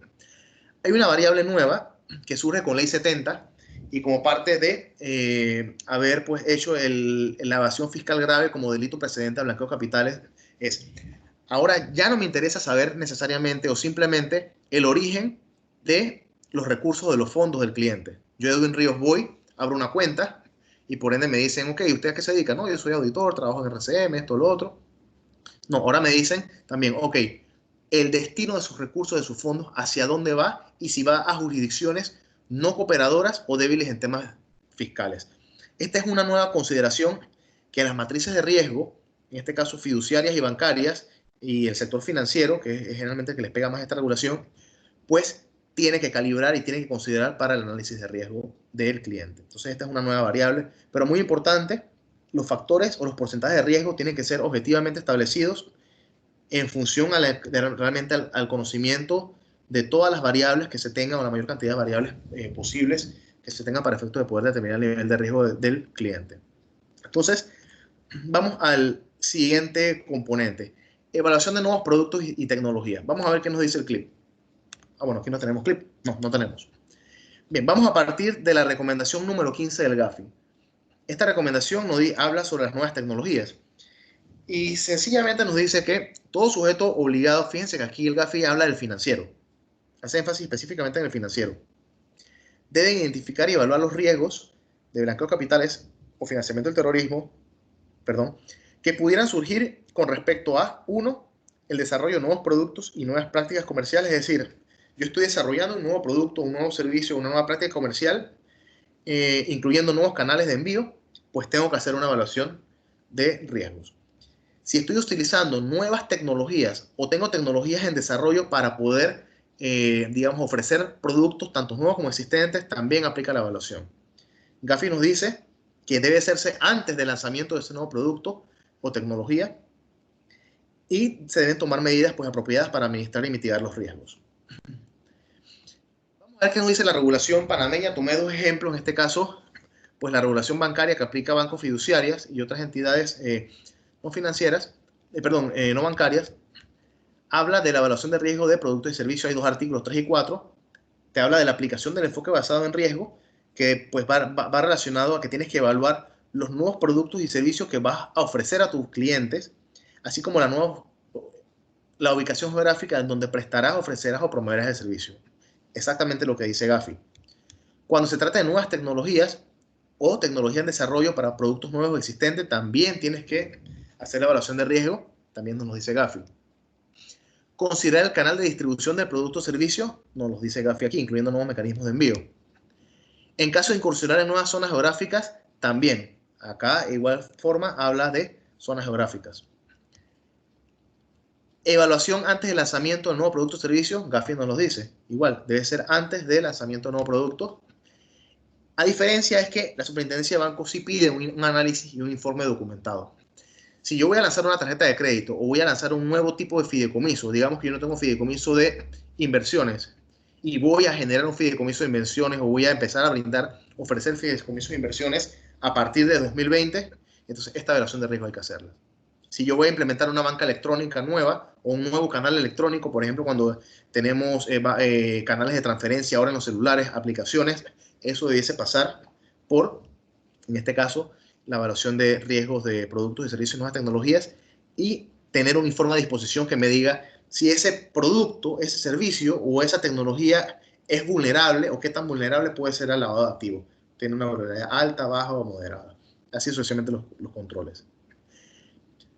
La intendencia o la antigua intendencia, ahora superintendencia de sujetos de supervisión y regulación de sujetos obligados no financieros, en el artículo 8 de las guías de implementación del año 2017 que reglamentan pues, las resoluciones sectoriales de las diferentes industrias o sectores regulados por ellos, pues también habla que dentro del manual o como parte del contenido del manual se deben documentar las metodologías utilizadas para la evaluación de los nuevos productos y servicios que se ofrecerán a sus clientes, así como la ubicación geográfica en la que los sujetos obligados prestará, ofrecerá, promoverá sus nuevos productos, servicios, al igual que lo relacionado al uso de nuevas tecnologías de desarrollo o existentes para productos tanto nuevos, etcétera, como existentes. Fíjense que es exactamente lo que nos dice GAFI. Ahora, aplicar este tipo de metodología, digamos, en sujetos obligados no financieros, por la curva de aprendizaje en materia de prevención que ha tenido sujetos obligados no financieros desde el año 2015-2016, que empezaron a implementar sus programas de cumplimiento bajo Ley 23 o bajo regulaciones de prevención de blancos capitales, pues definitivamente es un reto y deben asegurarse de establecer buenas metodologías. Ahora bien, ni la GAFI, ni la Super, ni la Intendencia establecen el modelo o el tipo de metodología a utilizar. Simplemente te dicen cuándo tienes que hacerlo y sobre qué tienes que hacerlo. Ya queda a discreción de cada sujeto obligado determinar o utilizar el tipo de metodología que mejor pues se acople a su tipo de operación o negocio o actividad para efecto de poder documentarla y hacer tus evaluaciones de riesgo. Entonces, los reguladores, en este caso ninguno de estos reguladores dicen utiliza esta metodología o utiliza este modelo. No, simplemente te dicen tienes que hacerlo cuando tengas estas variables o digamos, estos aspectos, y en función a ello, pues ya queda abierto de cada digamos, sujeto obligado a hacerlo. Importante destacar que estas evaluaciones de riesgos de productos y servicios, pues inicialmente o anteriormente la esencia no tenía un componente de ciberseguridad.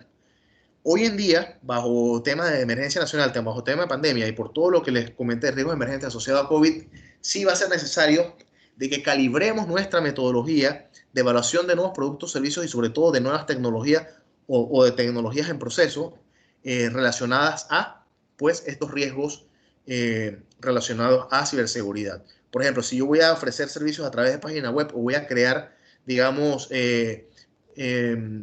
opciones de compra de mi producto o servicio a través de página web o a través de una aplicación, debemos tener también los controles o evaluar el riesgo de ciberseguridad por aspectos de suplantación o de que me puedan crear una página web alterna fraudulenta con mis mismas generales para efectos de poder suplantar mi identidad y poder, digamos, estafar o cometer actos fraudulentos a mis potenciales clientes o clientes actuales. Entonces, el componente de tecnología, seguridad informática y ciberseguridad hoy en día debiese ser incorporado dentro de estas evaluaciones de riesgo, sobre todo de nuevas tecnologías. Así que esto tomemos nota sobre digamos, esta recomendación. Bien, indicadores claves de riesgo, carrera de cumplimiento y prevención. Ojo que esto, ya cuando hablamos de KRIs o de indicadores claves de riesgo, que los enfoques basados en riesgo, si tomamos el modelo de la superintendencia, lo requiere o lo establece como una sana práctica a futuro. Y definitivamente, como les decía, no todos los sujetos obligados tienen áreas de riesgo. No significa que no se pueda hacer. Un indicador clave de riesgo realmente me va a permitir poder medir y gestionar mis riesgos basados en el apetito y tolerancia establecidas y en los límites de exposición. Entonces, aquí vamos a ver qué nos dice el clip.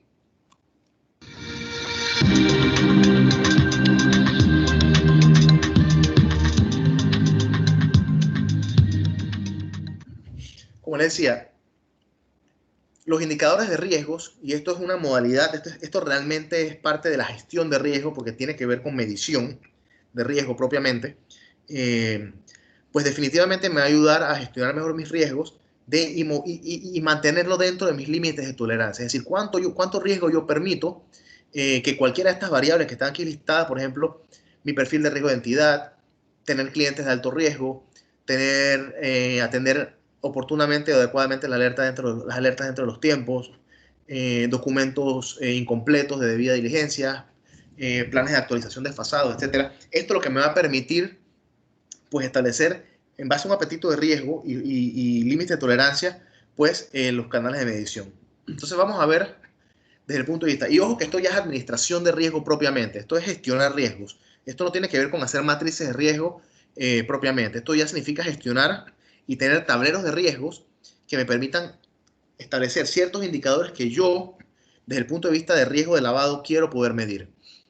Entonces, fíjense, algunas características o atributos, aquí decimos, permite medir y gestionar los riesgos, lo que le comenté, basado en el apetito de riesgo y los rangos de tolerancia determinando los límites de exposición. El indicador debe tener un propósito. ¿Por qué yo quiero medir esto? Relación con la estrategia del apetito de riesgo. Esto es técnico, pero no es obligatorio tenerlo. No se puede escapar, digamos. Si está enfocado a una estrategia de valor, de crear valor o simplemente de controlar o preservar valor, esto es opcional también. Debe sí describir el indicador, describirlo como tal. El método de cálculo, estimación, es decir, cómo se evalúa o se mide este indicador. Los rangos, apetitos a tolerancia. Fíjense que aquí arriba están los límites de exposición y tolerancia. Aquí mi apetito de riesgo establecido está aquí, el verde. Quiero mantenerme siempre en verde. Puedo tolerar riesgo para cualquiera de los dos lados, por ende amarillo, tolerancia, pero ya el hecho de que se me escape de aquí, ya entonces limita o afecta mi capacidad de riesgo. ya puedo poner entonces un incumplimiento importante, una pérdida, un daño reputacional importante, porque me estoy saliendo de mis límites de tolerancia. Entonces, es importante pues documentar claramente los rangos, apetitos, límites de tolerancia, los límites de exposición, quién o quiénes son los responsables del monitoreo y la frecuencia de cómo se mide este indicador y la línea de reporte.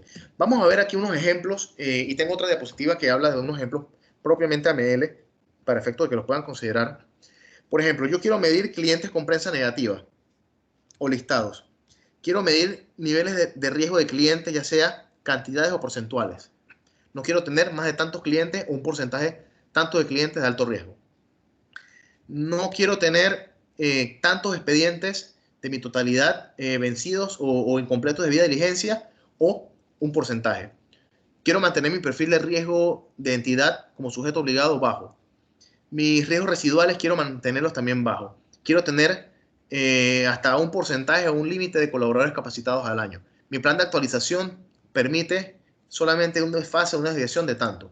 Quiero gestionar alertas o permito desviarme en la gestión de alertas, que puede ser 30, 90, 60, 90 días, por ejemplo, tanta cantidad de alertas. Quiero tener hallazgos y observaciones de auditores internos, externos y reguladores, no más de tanto, o en el tema de seguimiento. Entonces vamos a ver cómo se hace un ejemplo de este tablero de riesgos. Fíjense, número 1, clientes con documentación incompleta. Aquí el indicador es, yo permito tener un límite de clientes con documentación incompleta. Mi apetito, es decir, quiero siempre tenerlo en bajo. Mi límite de tolerancia, y aquí es donde empezamos digamos, desmenuzar los criterios de riesgo. Mi apetito es, yo siempre quiero estar en bajo riesgo. Es decir, para este indicador yo quiero estar en bajo riesgo. Ahora, mis niveles de tolerancia, voy a estar en bajo riesgo cuando yo tenga documentación incompleta del 1 al 5%, digamos, si tengo 100 expedientes, voy a permitir hasta 5 expedientes pendientes de documentación incompleta. Aquí yo puedo decir que estoy dentro de mis límites de tolerancia o de exposición. Ya salgo de estos límites cuando entro de 6 a 10 expedientes o cuando es mayor de 11, ya es para mí alto riesgo. Entonces, la frecuencia es mensual y aquí está. Digamos que pedimos el tablero de riesgo del año 2019 de esta empresa o este sujeto obligado.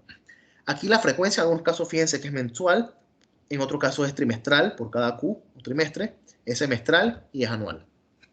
Así se mide y se da la frecuencia del indicador. Vamos a ver, el primer año o el primer mes estuve dentro de mis límites de tolerancia, cumplí. El segundo mes, me salí 8%, ya me salí del rango. Marzo recuperé, abril me volví a salir, recuperé mayo, junio, julio, agosto, hasta octubre me mantuve en bajo, dentro del 5% tolerable.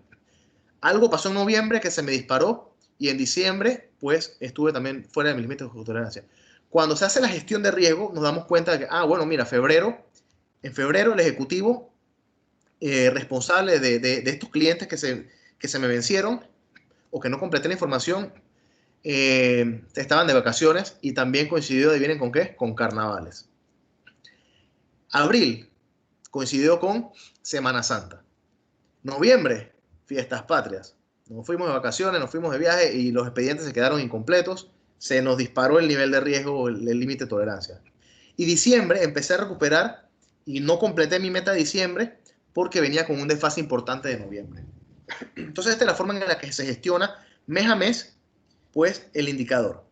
Vamos con el perfil de riesgo. Yo quiero mantenerme en un perfil de riesgo medio, porque mi negocio, mi fiduciaria, mi firma de abogados, mi casa de valores, mi inmobiliaria, mi banco, es un perfil de riesgo moderado porque tengo toda clase de clientes, tengo toda clase de productos, tengo toda clase de servicios, tengo productos fuera de balance, doy servicios de corresponsalía, etcétera, doy servicios de factoring, de leasing, etcétera. Entonces, mi nivel de riesgo controlado o mi perfil de riesgo controlado como sujeto obligado es medio. Es decir, yo voy a permitirme, y la Junta Directiva dice, no pasemos del medio. Si llegamos abajo en un momento, belleza, perfecto. ¿Sí? Pero ojo, bajamos abajo o reducimos a un nivel bajo, significa que o perdimos cartera, o perdimos cliente, o dejamos de ser competitivos. Eso, ojo, no siempre significa que tener un perfil de riesgo bajo pueda ser necesariamente bueno. Esto significa, sobre todo, si tienes un perfil de riesgo más alto. Puede ser que tengas una mayor oferta de servicios, productos, clientes que tu competencia y por ende tú, como inmobiliaria, como firma de abogados, tienes un nivel de riesgo mucho más alto que ellos que solamente ofrecen dos servicios. Entonces, digamos que aquí el nivel de riesgo es medio y se permite en una matriz de 9 puntos, Eso no vamos a entrar en detalle. La matemática nos dice que si la matriz me da 3 a 4, o el mapa de riesgo me da 3 o 4, el perfil, lo que vimos 3 a 4, que en el caso que se hace la metodología, pues me voy a mantener en bajo. Se mide semestralmente, entonces en el primer semestre el perfil estuvo en 4, es decir, medio, aquí me equivoqué, tengo que corregir, aquí es medio. Y aquí en el caso del segundo semestre también es 4. Es decir, me mantuve dentro de mi límite de tolerancia, que es medio. Aquí no hay nada que reportar, nada que analizar. Vamos con los clientes con mención de prensa negativa o listados. La junta directiva dice cero tolerancia, es decir, tolerancia cero. No quiero tener clientes con mención ni prensa negativa o listados. Esto me puede causar un daño reputacional o una vinculación al lavado de dinero. Yo no quiero esos asuntos, esos líos. Se me puede disparar a 1%, es medio, mayor a 5%, ya esto es riesgo alto.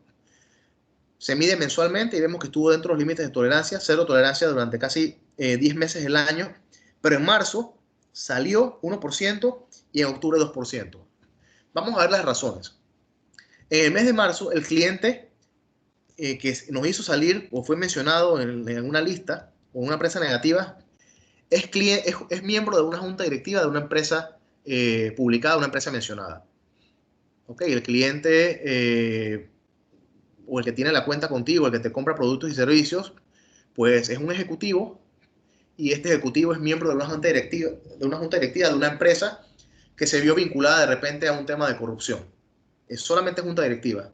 Ahí hubo un disparador. Entonces se me disparó. Y en el mes 2, en el mes de octubre, hay una compañía y subsidiarias de esas compañías que son mis clientes, que son parte del mismo grupo económico, que fueron mencionadas relacionadas a temas de gobierno. Entonces aquí, pues también me disparó el indicador. Entonces ahí nos queda, en base al apetito de riesgo, decir, este cliente, en el momento que se me dispara o tengo un cliente, pues lo desvinculo, o en el caso de ser un agente residente como firma de abogado, renuncio a él, o en este caso de nivel 2, pues si renuncio como agente residente, o si lo desvinculo como cuenta o como cliente. Son decisiones que se toman en función a tu mapa o tu tablero de riesgo. Clientes con alto riesgo, igual. Quiero estar en un nivel de riesgo medio siempre porque mi operación y porque el volumen de clientes que yo tengo y la cantidad, la segmentación de clientes que yo tengo, locales, internacionales, naturales, jurídicos, etcétera, pues automáticamente me va a permitir moverme en un riesgo entre 11 al 19%. Digamos que tengo 100 clientes, siempre y cuando yo tenga clientes, 11 a 19 clientes de esos 100, yo voy a estar dentro de mis límites de tolerancia, que es moderado. Si bajo, puede ser que perdí clientes o incrementé clientes de bajo riesgo, o si por el contrario estoy acá mayor a 20%, entonces me pasé de mis límites de tolerancia. Entonces, fíjense que se mide mensual durante el año. Tuve un cliente, o clientes con alto riesgo, dentro del 13, 18%, o sea, dentro de mi límite de tolerancia medio. Algo pasó en el tercer trimestre, en los meses de agosto y septiembre, que me dispararon a más de 20%. Es decir, tuve 20 clientes de esos 100 de alto riesgo. Ok, cuando vamos a ver el análisis, ok, se vinculó un cliente PEP, tenía 19 clientes de alto riesgo, se me vinculó un PEP, automáticamente me sacó mi límite de tolerancia, y en el Q4 se incrementa la vinculación de clientes de bajo riesgo. O sea, tuve incremento de clientes, pero mantuve los mismos clientes de alto riesgo. Entonces, vamos a ver con el tema de atención, de alertas pendientes de plazo. Digamos que yo tengo una política de responder o gestionar alertas hasta 30 días. 45 días vamos a hacer. Mi límite de tolerancia va a ser que solamente permito 1 a 5. Dejamos de 100 alertas, 1 a 5. 6 a 15, medio, lo mido trimestral. Todo lo que sea mayor a 16 está fuera de mis límites de tolerancia. Como se mide trimestral, el primer trimestre cumplí, el segundo trimestre cumplí, el tercer trimestre algo pasó. Entré en el rango de 9, ya está dentro de mi límite de tolerancia, digamos, ya de alarma. Entonces, el ejecutivo comercial estuvo de vacaciones y se desfasó en la obtención de documentación soporte de los clientes con alertas generadas por su perfil. Es sustentable, no hay que tomar acciones con el cliente. Y por último, el tema de actualización de expedientes, clientes y cuentas no actualizadas. Esto es el plan de actualización de cuentas. Clientes de alto riesgo 1 año, clientes de moderado riesgo cada 2 años, clientes de bajo riesgo cada 4 años, según estándares generales. Quiero mantenerme igual en un perfil siempre bajo. Puedo tener solamente un desfase de 1 a 5 clientes que no haya podido actualizar. Todo lo que sea mayor a 5 ya se sale mi límite de tolerancia. Y aquí, pues, ¿cómo fue el comportamiento? Nos llama la atención en el primer mes 8, en el mes de abril y mayo, pues rojo. Y cuando vemos acá, bueno, el plan de actualización se aprobó en enero. Bueno, lo aprobó en enero, no pude cumplirlo en enero, pero sí lo cumplí entonces a partir de febrero. En el Q2, que está el mes de abril y mayo, pues la inspección regulatoria y Semana Santa, me cayó una inspección regulatoria, llegó el regulador, no pude dedicarle tiempo a la actualización de expedientes y coincidió con Semana Santa. ¿Ok? Puede ser sustentable, no tengo que tomar acciones con clientes ni con el ejecutivo de cuentas por el incumplimiento de esto. Y en Q3, por ejemplo, ya todo esto que viene aquí viene siendo acciones de regularización. Se fue el auditor regulatorio, llegó la persona de vacaciones, como sea, empiezo entonces a resolver o a regularizar mi plan de actualización. Entonces, esta herramienta, que es una excelente herramienta de gestión de riesgos, no necesitamos tener un gestor de riesgo, un departamento de riesgo para establecerlas. Es una sana práctica para mantener, pues, los indicadores dentro de los límites de tolerancia y tener una persona que pueda gestionarlos. No es complicado, simplemente es establecer lo que quiero, establecer el apetito de riesgo, dónde quiero estar siempre, en función al tipo de producto, cliente, servicio, mi perfil y mis límites de tolerancia. Claro, posiblemente algunos límites como documentación incompleta, como temas de alerta, como actuación de expediente, hoy en día por tiempos de pandemia, estos límites se tengan que mover o correr, sobre todo estos que son de límites de apetitos de bajo riesgo, porque me va a ser difícil completar información de cliente, me puede ser más difícil gestionar alertas dentro de los 30 días y me puede ser más difícil entonces actualizar el expediente del cliente. Entonces estos límites pueden ser flexibles, pero siempre aprobados por junta directiva. Así que esta es una herramienta que les dejo, que es sumamente buena, agrega mucho valor a la gestión de riesgos de blanqueo de capitales. Muy bien. Gestión de riesgo operativo, voy a hacer rápido aquí. El riesgo operativo, ojo que hay que tener mucho cuidado con este riesgo, con el riesgo operativo. Es uno de los principales destructores de los programas de cumplimiento o de los aspectos de cumplimiento. Generalmente el riesgo operativo siempre puede tener un impacto en riesgo de cumplimiento o riesgo legal. Y el riesgo operativo no es más que la posibilidad de incurrir en pérdidas ocasionadas por fallas o errores vinculadas a factores de personas, procesos, tecnologías, factores externos o modelos y que puedan tener un impacto en el cumplimiento de una ley o una regulación, un impacto legal, en la materialización de otro riesgo integral, una pérdida financiera importante, por ejemplo, un daño reputacional, que lo vemos acá abajo, o generar multas y sanciones. Pero cuando analizamos estas variables, personas, procesos, tecnologías, factores, modelos, todas ellas tienen un factor en común. Todas ellas tienen un factor en común que es el ser humano. El ser humano contrata, el ser humano recluta, el ser humano entrena a las personas. El ser humano es el que establece los procesos, el ser humano es el que configura las tecnologías o adecua las tecnologías, el ser humano es el que tiene que hacerle frente a los factores externos como primera línea de defensa, perdón, y el ser humano es el que pues modela o establece los modelos o define los modelos. Entonces, siempre el factor humano va a ser un factor inherente al riesgo operativo, el cual puede tener consecuencias sobre el riesgo de cumplimiento. Entonces, vamos a analizarlo uno por uno.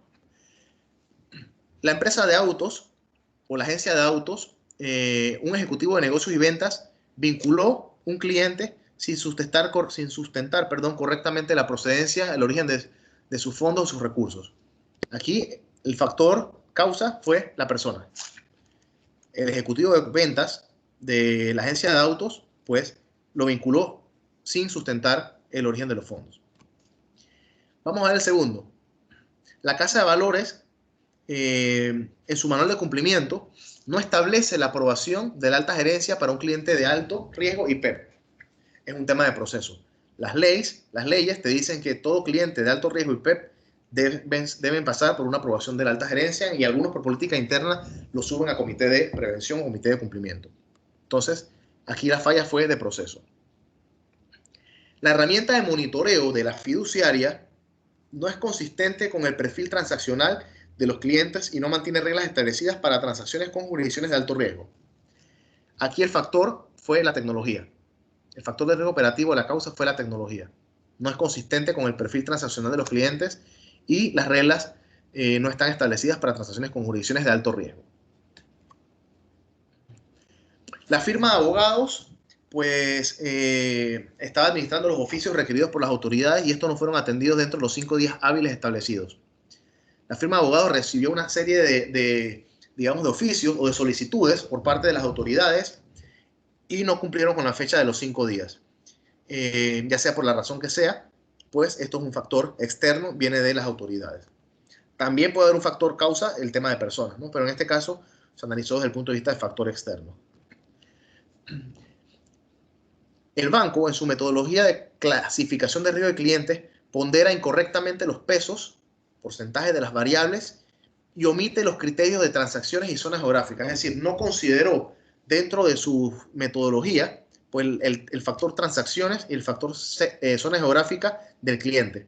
Por ende, el perfil de riesgo del cliente está incompleto o incorrecto porque no estás considerando ni la zona geográfica del cliente ni el volumen de transacciones de entrada-salida o de montos que pueda tener el cliente. Entonces, fíjense cómo el riesgo operativo, cualquiera de estos, que nacen de una persona, pero que se adjudican en este caso una persona, un proceso, una tecnología, un factor externo, un modelo, pues pueden generar un incumplimiento regulatorio o inclusive una multa y por ende un daño reputacional para el sujeto obligado. Entonces, aquí no se asusten por lo pequeño, simplemente es para efectos de poder explicar. Cuando establecemos una metodología de gestión de riesgo y vamos a diseñar matrices de riesgo, es importante, número uno, cualquier tipo de evento de riesgo, ya sea positivo o negativo, amenaza o oportunidad, yo tengo que identificarlo y analizarlo. Identificarlo y analizarlo significa que yo describo qué es lo que puede pasar, el riesgo, cómo puede pasar, y analizo, pues aquí, el riesgo inherente, qué tan probable es y de darse, qué impacto tiene, y por ende yo establezco mi nivel de riesgo inherente. Paso número 2, tengo que evaluar el control o evaluar el riesgo a través del sistema de control interno para determinar si este riesgo de nivel amarillo, nivel medio, lo estoy controlando y llevando a un nivel bajo. Tengo que hacer un análisis de brecha, un gap análisis, en el caso de que este riesgo que me ponderó inherentemente moderado y me ponderó en este caso medio, identifiqué una debilidad no significativa, pero que me lleva a un plan de tratamiento. Y en este caso, que es mucho más crítico, tengo un riesgo inherente alto, porque me ponderó 2 por 3, 6, en la escala de 9, 6 a 9 es alto, en esta escala, 2 por 3, 6, me ponderó riesgo inherente alto, tengo un control, pero ese control no me mitiga suficientemente el riesgo y por ende me lo deja en riesgo moderado y por ende tengo que establecer un plan de tratamiento y un gap análisis, identificar cuál fue la brecha o cuáles son las brechas que no me llevan a bajar este riesgo a nivel moderado. En el caso de que yo quiera mantener este riesgo moderado, pues las estándares de gestión de riesgo dicen, bueno, si tienes que asumirlo, documenta tu aceptación del riesgo porque ya no puedes hacer más nada. Bajar este nivel de riesgo es automatizar, no tengo recursos ni presupuesto para automatizar o para comprar una herramienta, por ende yo tengo que vivir con este riesgo, hay que aceptarlo, hay que documentarlo y debe ser escalado a nivel de junta directiva para que pues se tomen las salvaguardas. Esto es el caso, por ejemplo, de una regulación que te diga tienes que tener una herramienta de monitoreo y no tengas un sistema de monitoreo y ni siquiera una herramienta de monitoreo que te ayude a gestionar tus alertas o tus sistemas, tus inusualidades para efectos de operaciones sospechosas, y la ley lo dice, y tu riesgo actualmente dice que tú tienes procesos manuales, los reviso manualmente, controlo ciertamente el riesgo en cierta forma, pero la ley te dice tienes que tenerlo automatizado. Entonces aquí puede ser, para bajar ese riesgo de moderado a bajo, adquirir la herramienta, o por lo contrario, aceptarlo, decir, sabes que no tengo los recursos, sustentarlo, no tengo recursos, no puedo invertir en eso en este momento, porque nada más tengo 20 transacciones al mes, por ejemplo, 20 operaciones al mes, no la merito por otro lado, entonces debo poder aceptarlo y documentarlo y sustentarlo muy bien. Entonces, una matriz de riesgo operacional, para poder documentarla, se recomienda que siga la secuencia regulatoria. Aquí vamos a tomar, en este caso, pues la secuencia de las casas de la regulación de valores o de la de bancos, no recuerdo cuál de las dos la tomé aquí específicamente. Y aquí está el orden de los artículos, del 1 al, o sea, no precisamente del 1 al 12, pero cómo los segregué o los segregamos, donde todo lo que tiene que ver con políticas o documentación de lineamientos se puso en el número 1. Era, digamos, artículo 4, artículo 8, artículo 10, se puso en el número 1.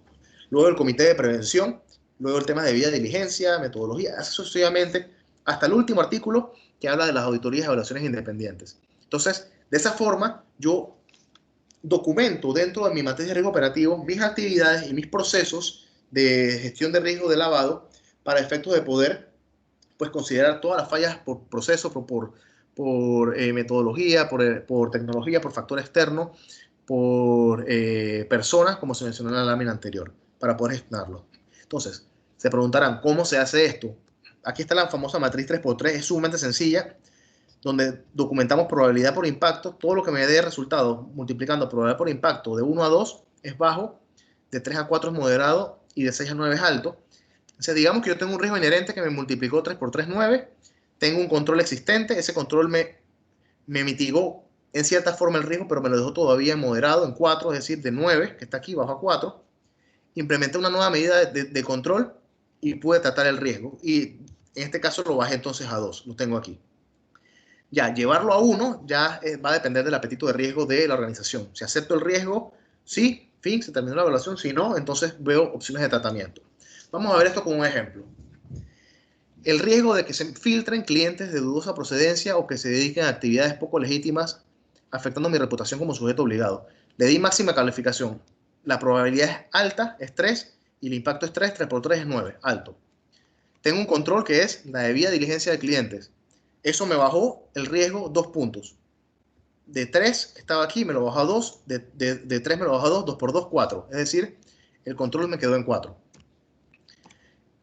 Pero la debida diligencia aún me está generando un riesgo residual porque no cumple con algunos requisitos regulatorios. Vamos a decirlo hipotéticamente. Establezco entonces otra medida de tratamiento de control para llevar ese nivel de riesgo que me quedó en 4 y que la administración o la junta directiva dice no quiero riesgos moderados, llévenlos todos los niveles de tolerancia abajo. Entonces establezco una nueva medida de control para efectos de poder tratar ese riesgo residual y llevarlo entonces a 2, es decir, acá abajo. Si ya el apetito de riesgo es muy conservador y te dice, mira, ahorita mismo mi control es la debida diligencia. El gap o la falla es que la debida diligencia no cumple con los requisitos regulatorios, por ende, apliqué debida diligencia ampliada de acuerdo a lo que me dice la regulación de la superintendencia de no financiero o el acuerdo del organismo de supervisión financiera. Luego de implementarlo, entonces el gap analysis te lleva a que la debida diligencia ampliada está limitada por falta de tecnología. No tengo pues herramientas de verificación, bases de datos, Word Compliance, no tengo una herramienta para dar seguimiento, listas. Entonces ahí tú determinas si realmente quieres aceptar el riesgo, fin, o si no lo quiero aceptar, un nuevo tratamiento. Entonces esa es la forma. Yo siempre recuerdo que en las clases de administración de riesgo en la universidad le llamaba el efecto represa del riesgo residual. Tengo un riesgo inherente que le aplico un control, me lo transforma en riesgo controlado, es decir, riesgo residual luego del control. Le aplico una medida de tratamiento luego de ese gap análisis para mitigar esta falla, esta debilidad. Me genera posiblemente un riesgo inherente, un riesgo controlado, un riesgo residual un poco menor, lo cual llamo riesgo controlado. Y aquí yo determino, mira, ya vivo con esto, acepto hasta aquí, o todavía sigo desmenuzando el riesgo hasta llevarlo a la famosa adquisición de la herramienta tecnológica. Vamos a comprar WorldCheck, vamos a comprar World Compliance, o otra herramienta. Entonces, esta es la forma en que la matriz de riesgo identifica, controla, analiza brechas y establece planes de tratamiento. Lo mismo que vimos acá atrás, vamos a ponerlos acá atrás nuevamente, lo mismo que vimos acá, identifico, controlo, hago, digamos, análisis de brecha y trato. Entonces, con esto, pues, esto requiere sí cierta experiencia, sobre todo en la documentación de riesgo, el análisis de riesgo requiere mucha experiencia, porque hemos visto, por ejemplo, muchas veces que se documenta un riesgo, falta de un manual de políticas. Eso no es un riesgo. La ausencia de un control no es un riesgo. El riesgo es que se me filtren clientes de dudosa procedencia, de que me multen por incumplimiento de normativas establecidas o de funciones establecidas. Ese realmente es el riesgo, la causa. Entonces es importante, la ausencia de un control no es el riesgo. Entonces esto lo aclaro para que lo tengamos considerado. Ya para cerrar, y sé que estoy súper extendido del tiempo, les pido disculpas por eso, hacer simplemente un énfasis del resumen de las guías de enfoque basado en riesgo de la Superintendencia de Bancos. Nosotros estas guías la Superintendencia las publicó en octubre del año pasado, 2019. Estas guías yo las tomé, las resumí para poder, digamos, facilitar la comprensión y el hecho de que cada una de estas, vamos a ampliar un poco aquí el contenido, cada una de estas, estos bullets, si les podemos llamar así, cada uno de ellos tiene un fundamento, un requerimiento y tiene acciones requeridas. Entonces, desde el punto de vista de los principios, hay 12 principios. Esta guía usted me puede escribir, yo se las puedo circular. Igual está publicada en la página de la Super, solamente que aquí están resumidas, digamos, de manera sistemática. Estas guías mantienen o indican o establecen 12 principios del enfoque basado en riesgos. Desde el compromiso del gobierno corporativo a la gradualidad, la trazabilidad, la toma de decisiones basadas en datos, hasta el entendimiento del contexto. Documentación. Cada principio tiene un fundamento, el deber ser. Y cada fundamento, cada uno de estos principios tiene entre 2 o 3 acciones requeridas. Aquí es muy importante, en este caso de la Superintendencia de Bancos, esta guía se emitió para bancos, para fiduciarias, y hay unas guías similares para las actividades no bancarias, que son bastante parecidas. Claro, en algunas la vara es un poco más alta y en otras la vara es un poco menos alta. Definitivamente que en el sector bancario y fiduciario la vara tiende a ser más alta. En este caso la guía es del sector bancario. Entonces, cada una de estos principios tiene un fundamento, el deber ser, o lo que se espera del enfoque basado en riesgo, y tiene una acción requerida. Cada una de ellas por lo menos tiene entre 2 y 3 acciones requeridas. ¿Cuál es la recomendación? Que en el sector bancario fiduciario que explican estas guías y los quieran adoptar mejores prácticas, que no necesariamente son sectores bancarios, pueden ser financieros no bancarios o no financieros, puedan correr este gap análisis y hacer un cotejo, una conciliación de qué tan lejos estoy yo de, como sujeto obligado, de poder cumplir con esta serie de principios. Cada uno de estos principios, como les digo, tiene una serie de acciones requeridas. Esas acciones requeridas es lo que te pide el regulador, o lo que te pide es la mejor práctica. Ahí lo que nosotros recomendamos a nuestros clientes de auditoría interna y de auditoría externa de antilavado, en este caso las audiciones independientes, sector bancario y fiduciario, que tomen estas guías, hagan un gap análisis, porque las guías no son obligatorias, aun cuando la literatura o los textos dicen deberán, el sujeto obligado, el banco deberá, tendrá, aun cuando los verbos utilizados son, digamos, vinculantes. Desde este punto de vista, es importante que sí, y la guía sí mismo lo dice, no es obligatoria, pero sí te va a apuntar a mejor práctica, y el hecho de cumplir con esta guía siempre te va a dar una mejor percepción frente al regulador o al auditor externo. Considerando que en la banca, y seguramente más adelante en las fiduciarias y en los otros sectores regulados financieramente, el análisis GREN está pasando a GREN-P, es decir, antes te evaluaban el método de supervisión basada en riesgo, es gobierno, riesgo, entorno económico y normatividad. Ahora, dentro de la sección de riesgo que estaba el tema de prevención o riesgo de lavado, se va a manejar como un componente P aparte, es decir, riesgo de prevención. Entonces, el cumplir con estas guías o adoptar estas guías o hacer un análisis de riesgo, un gap análisis de la adecuación de estas guías o qué tan apegados estoy a estas guías, definitivamente debe pues generarme una mejor versión de sujeto obligado financiero y programa de cumplimiento para poder cumplir con una mejor calificación GREN-P en este caso. El tema de los modelos, pues también básicamente en el tema de modelo te habla de 4 fases: la fase de diseño, implementación, evaluación y retroalimentación, ya casi para cerrar el webinar. La fase de diseño, pues prácticamente te habla de todo lo relacionado a las políticas de cumplimiento, lo que tiene que tener una política de cumplimiento en cuanto a proceso, en cuanto a gestión del manual de cumplimiento. Quién lo aprueba, qué debe contener de manera general, qué se busca. La suficiencia de recursos también está dentro de la fase de diseño. Qué recursos debe tener el área de cumplimiento, la organización, el sujeto obligado para poder adoptar el enfoque basado en riesgo. Habla también del entrenamiento adecuado, de la evaluación permanente, de las metodologías de riesgo, por ejemplo, la calibración año tras año. La documentación adecuada te permiten archivos de evidencia digital, papel, impresos, etcétera, siempre y cuando puedan ser probables o verificables. La tercera fase de evaluación, pues habla precisamente de validación y calibración. Ya esta es un poco más técnica. Esta te dice que todas tus metodologías que hablamos, de perfil de riesgo de entidad, de riesgo de cliente, de productos y servicios, de riesgo operativo o de riesgos de tablero de riesgos o de perfil de colaboradores. Realmente no metí en la presentación el tema de perfil de colaboradores o de riesgo del colaborador, porque realmente la ley habla de un perfil del colaborador, no necesariamente un riesgo colaborador. Claro, el perfil del colaborador muchas veces se traduce en un perfil de riesgo, pero puede ser también un perfil de colaborador nivel 1, nivel 2, nivel 3, así como nivel de riesgo alto, medio, bajo. Entonces, desde este punto de vista, la fase de evaluación, pues habla del modelo de validación, cómo se validan las metodologías, cómo se revisan y cómo se calibran o cómo se deben calibrar.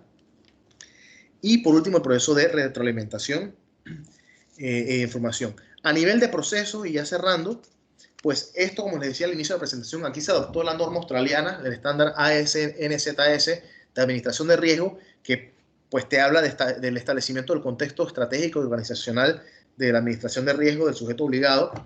Te habla del tratamiento del riesgo inherente, es decir, poder identificar el riesgo, analizar el riesgo, evaluar el riesgo, un poco lo que vimos en la matriz de riesgo anterior, pues tener segmentadas estas tres actividades. Yo tengo que identificar el riesgo inherente, analizarlo, para hacer una probabilidad de un impacto, para determinar su calificación, jerarquizarlo, alto, medio, bajo, y evaluarlo, ya involucrando sistemas de control. Darle un tratamiento al riesgo residual, les expliqué el tema del riesgo residual hace un momento, y por último el tema de los indicadores y los métodos de comunicación de riesgo. Hay algunas consideraciones generales que al final lo que traducen y dicen en estas guías es, bueno, tú tienes que tener un perfil de riesgo de entidad, una metodología de riesgo de cliente, tienes que tener KRI y un mapa de riesgo, un mapa de calor. Prácticamente eso es lo que resume la guía. Esto definitivamente, toda esta guía, pues este temario de un día completo de entrenamiento, no quiero cansarlos con tanta literatura. Sin embargo, ya la Superintendencia de Bancos, en el caso de Panamá, partió con el desarrollo de estas metodologías. Ya nos dicen un poco más el cómo aplicar el enfoque basado en riesgos, cómo entender, por ejemplo, el tema de los principios, los modelos, el proceso de gestión de riesgo antilavado. Así que ya por lo menos los bancos tienen una herramienta de a futuro poder pues empezar a hacer sus análisis frente a esta guía y poder digamos, perfeccionar y mejorar sus niveles de riesgo, sus mecanismos de prevención o sus modelos. Esto al final va a atacar directamente una de las limitaciones que le decía, que era la carencia de modelos homogéneos o homólogos para uniformes para poder desarrollar estas metodologías de riesgo, y por ende la actitud limitada que muchas veces tenemos de, bueno, yo solamente hago lo que la regulación me pide. Acá la regulación me está diciendo, puedes hacer esto para perfeccionar, así que queda ya conciencia de cada sujeto obligado a empezar a perfeccionar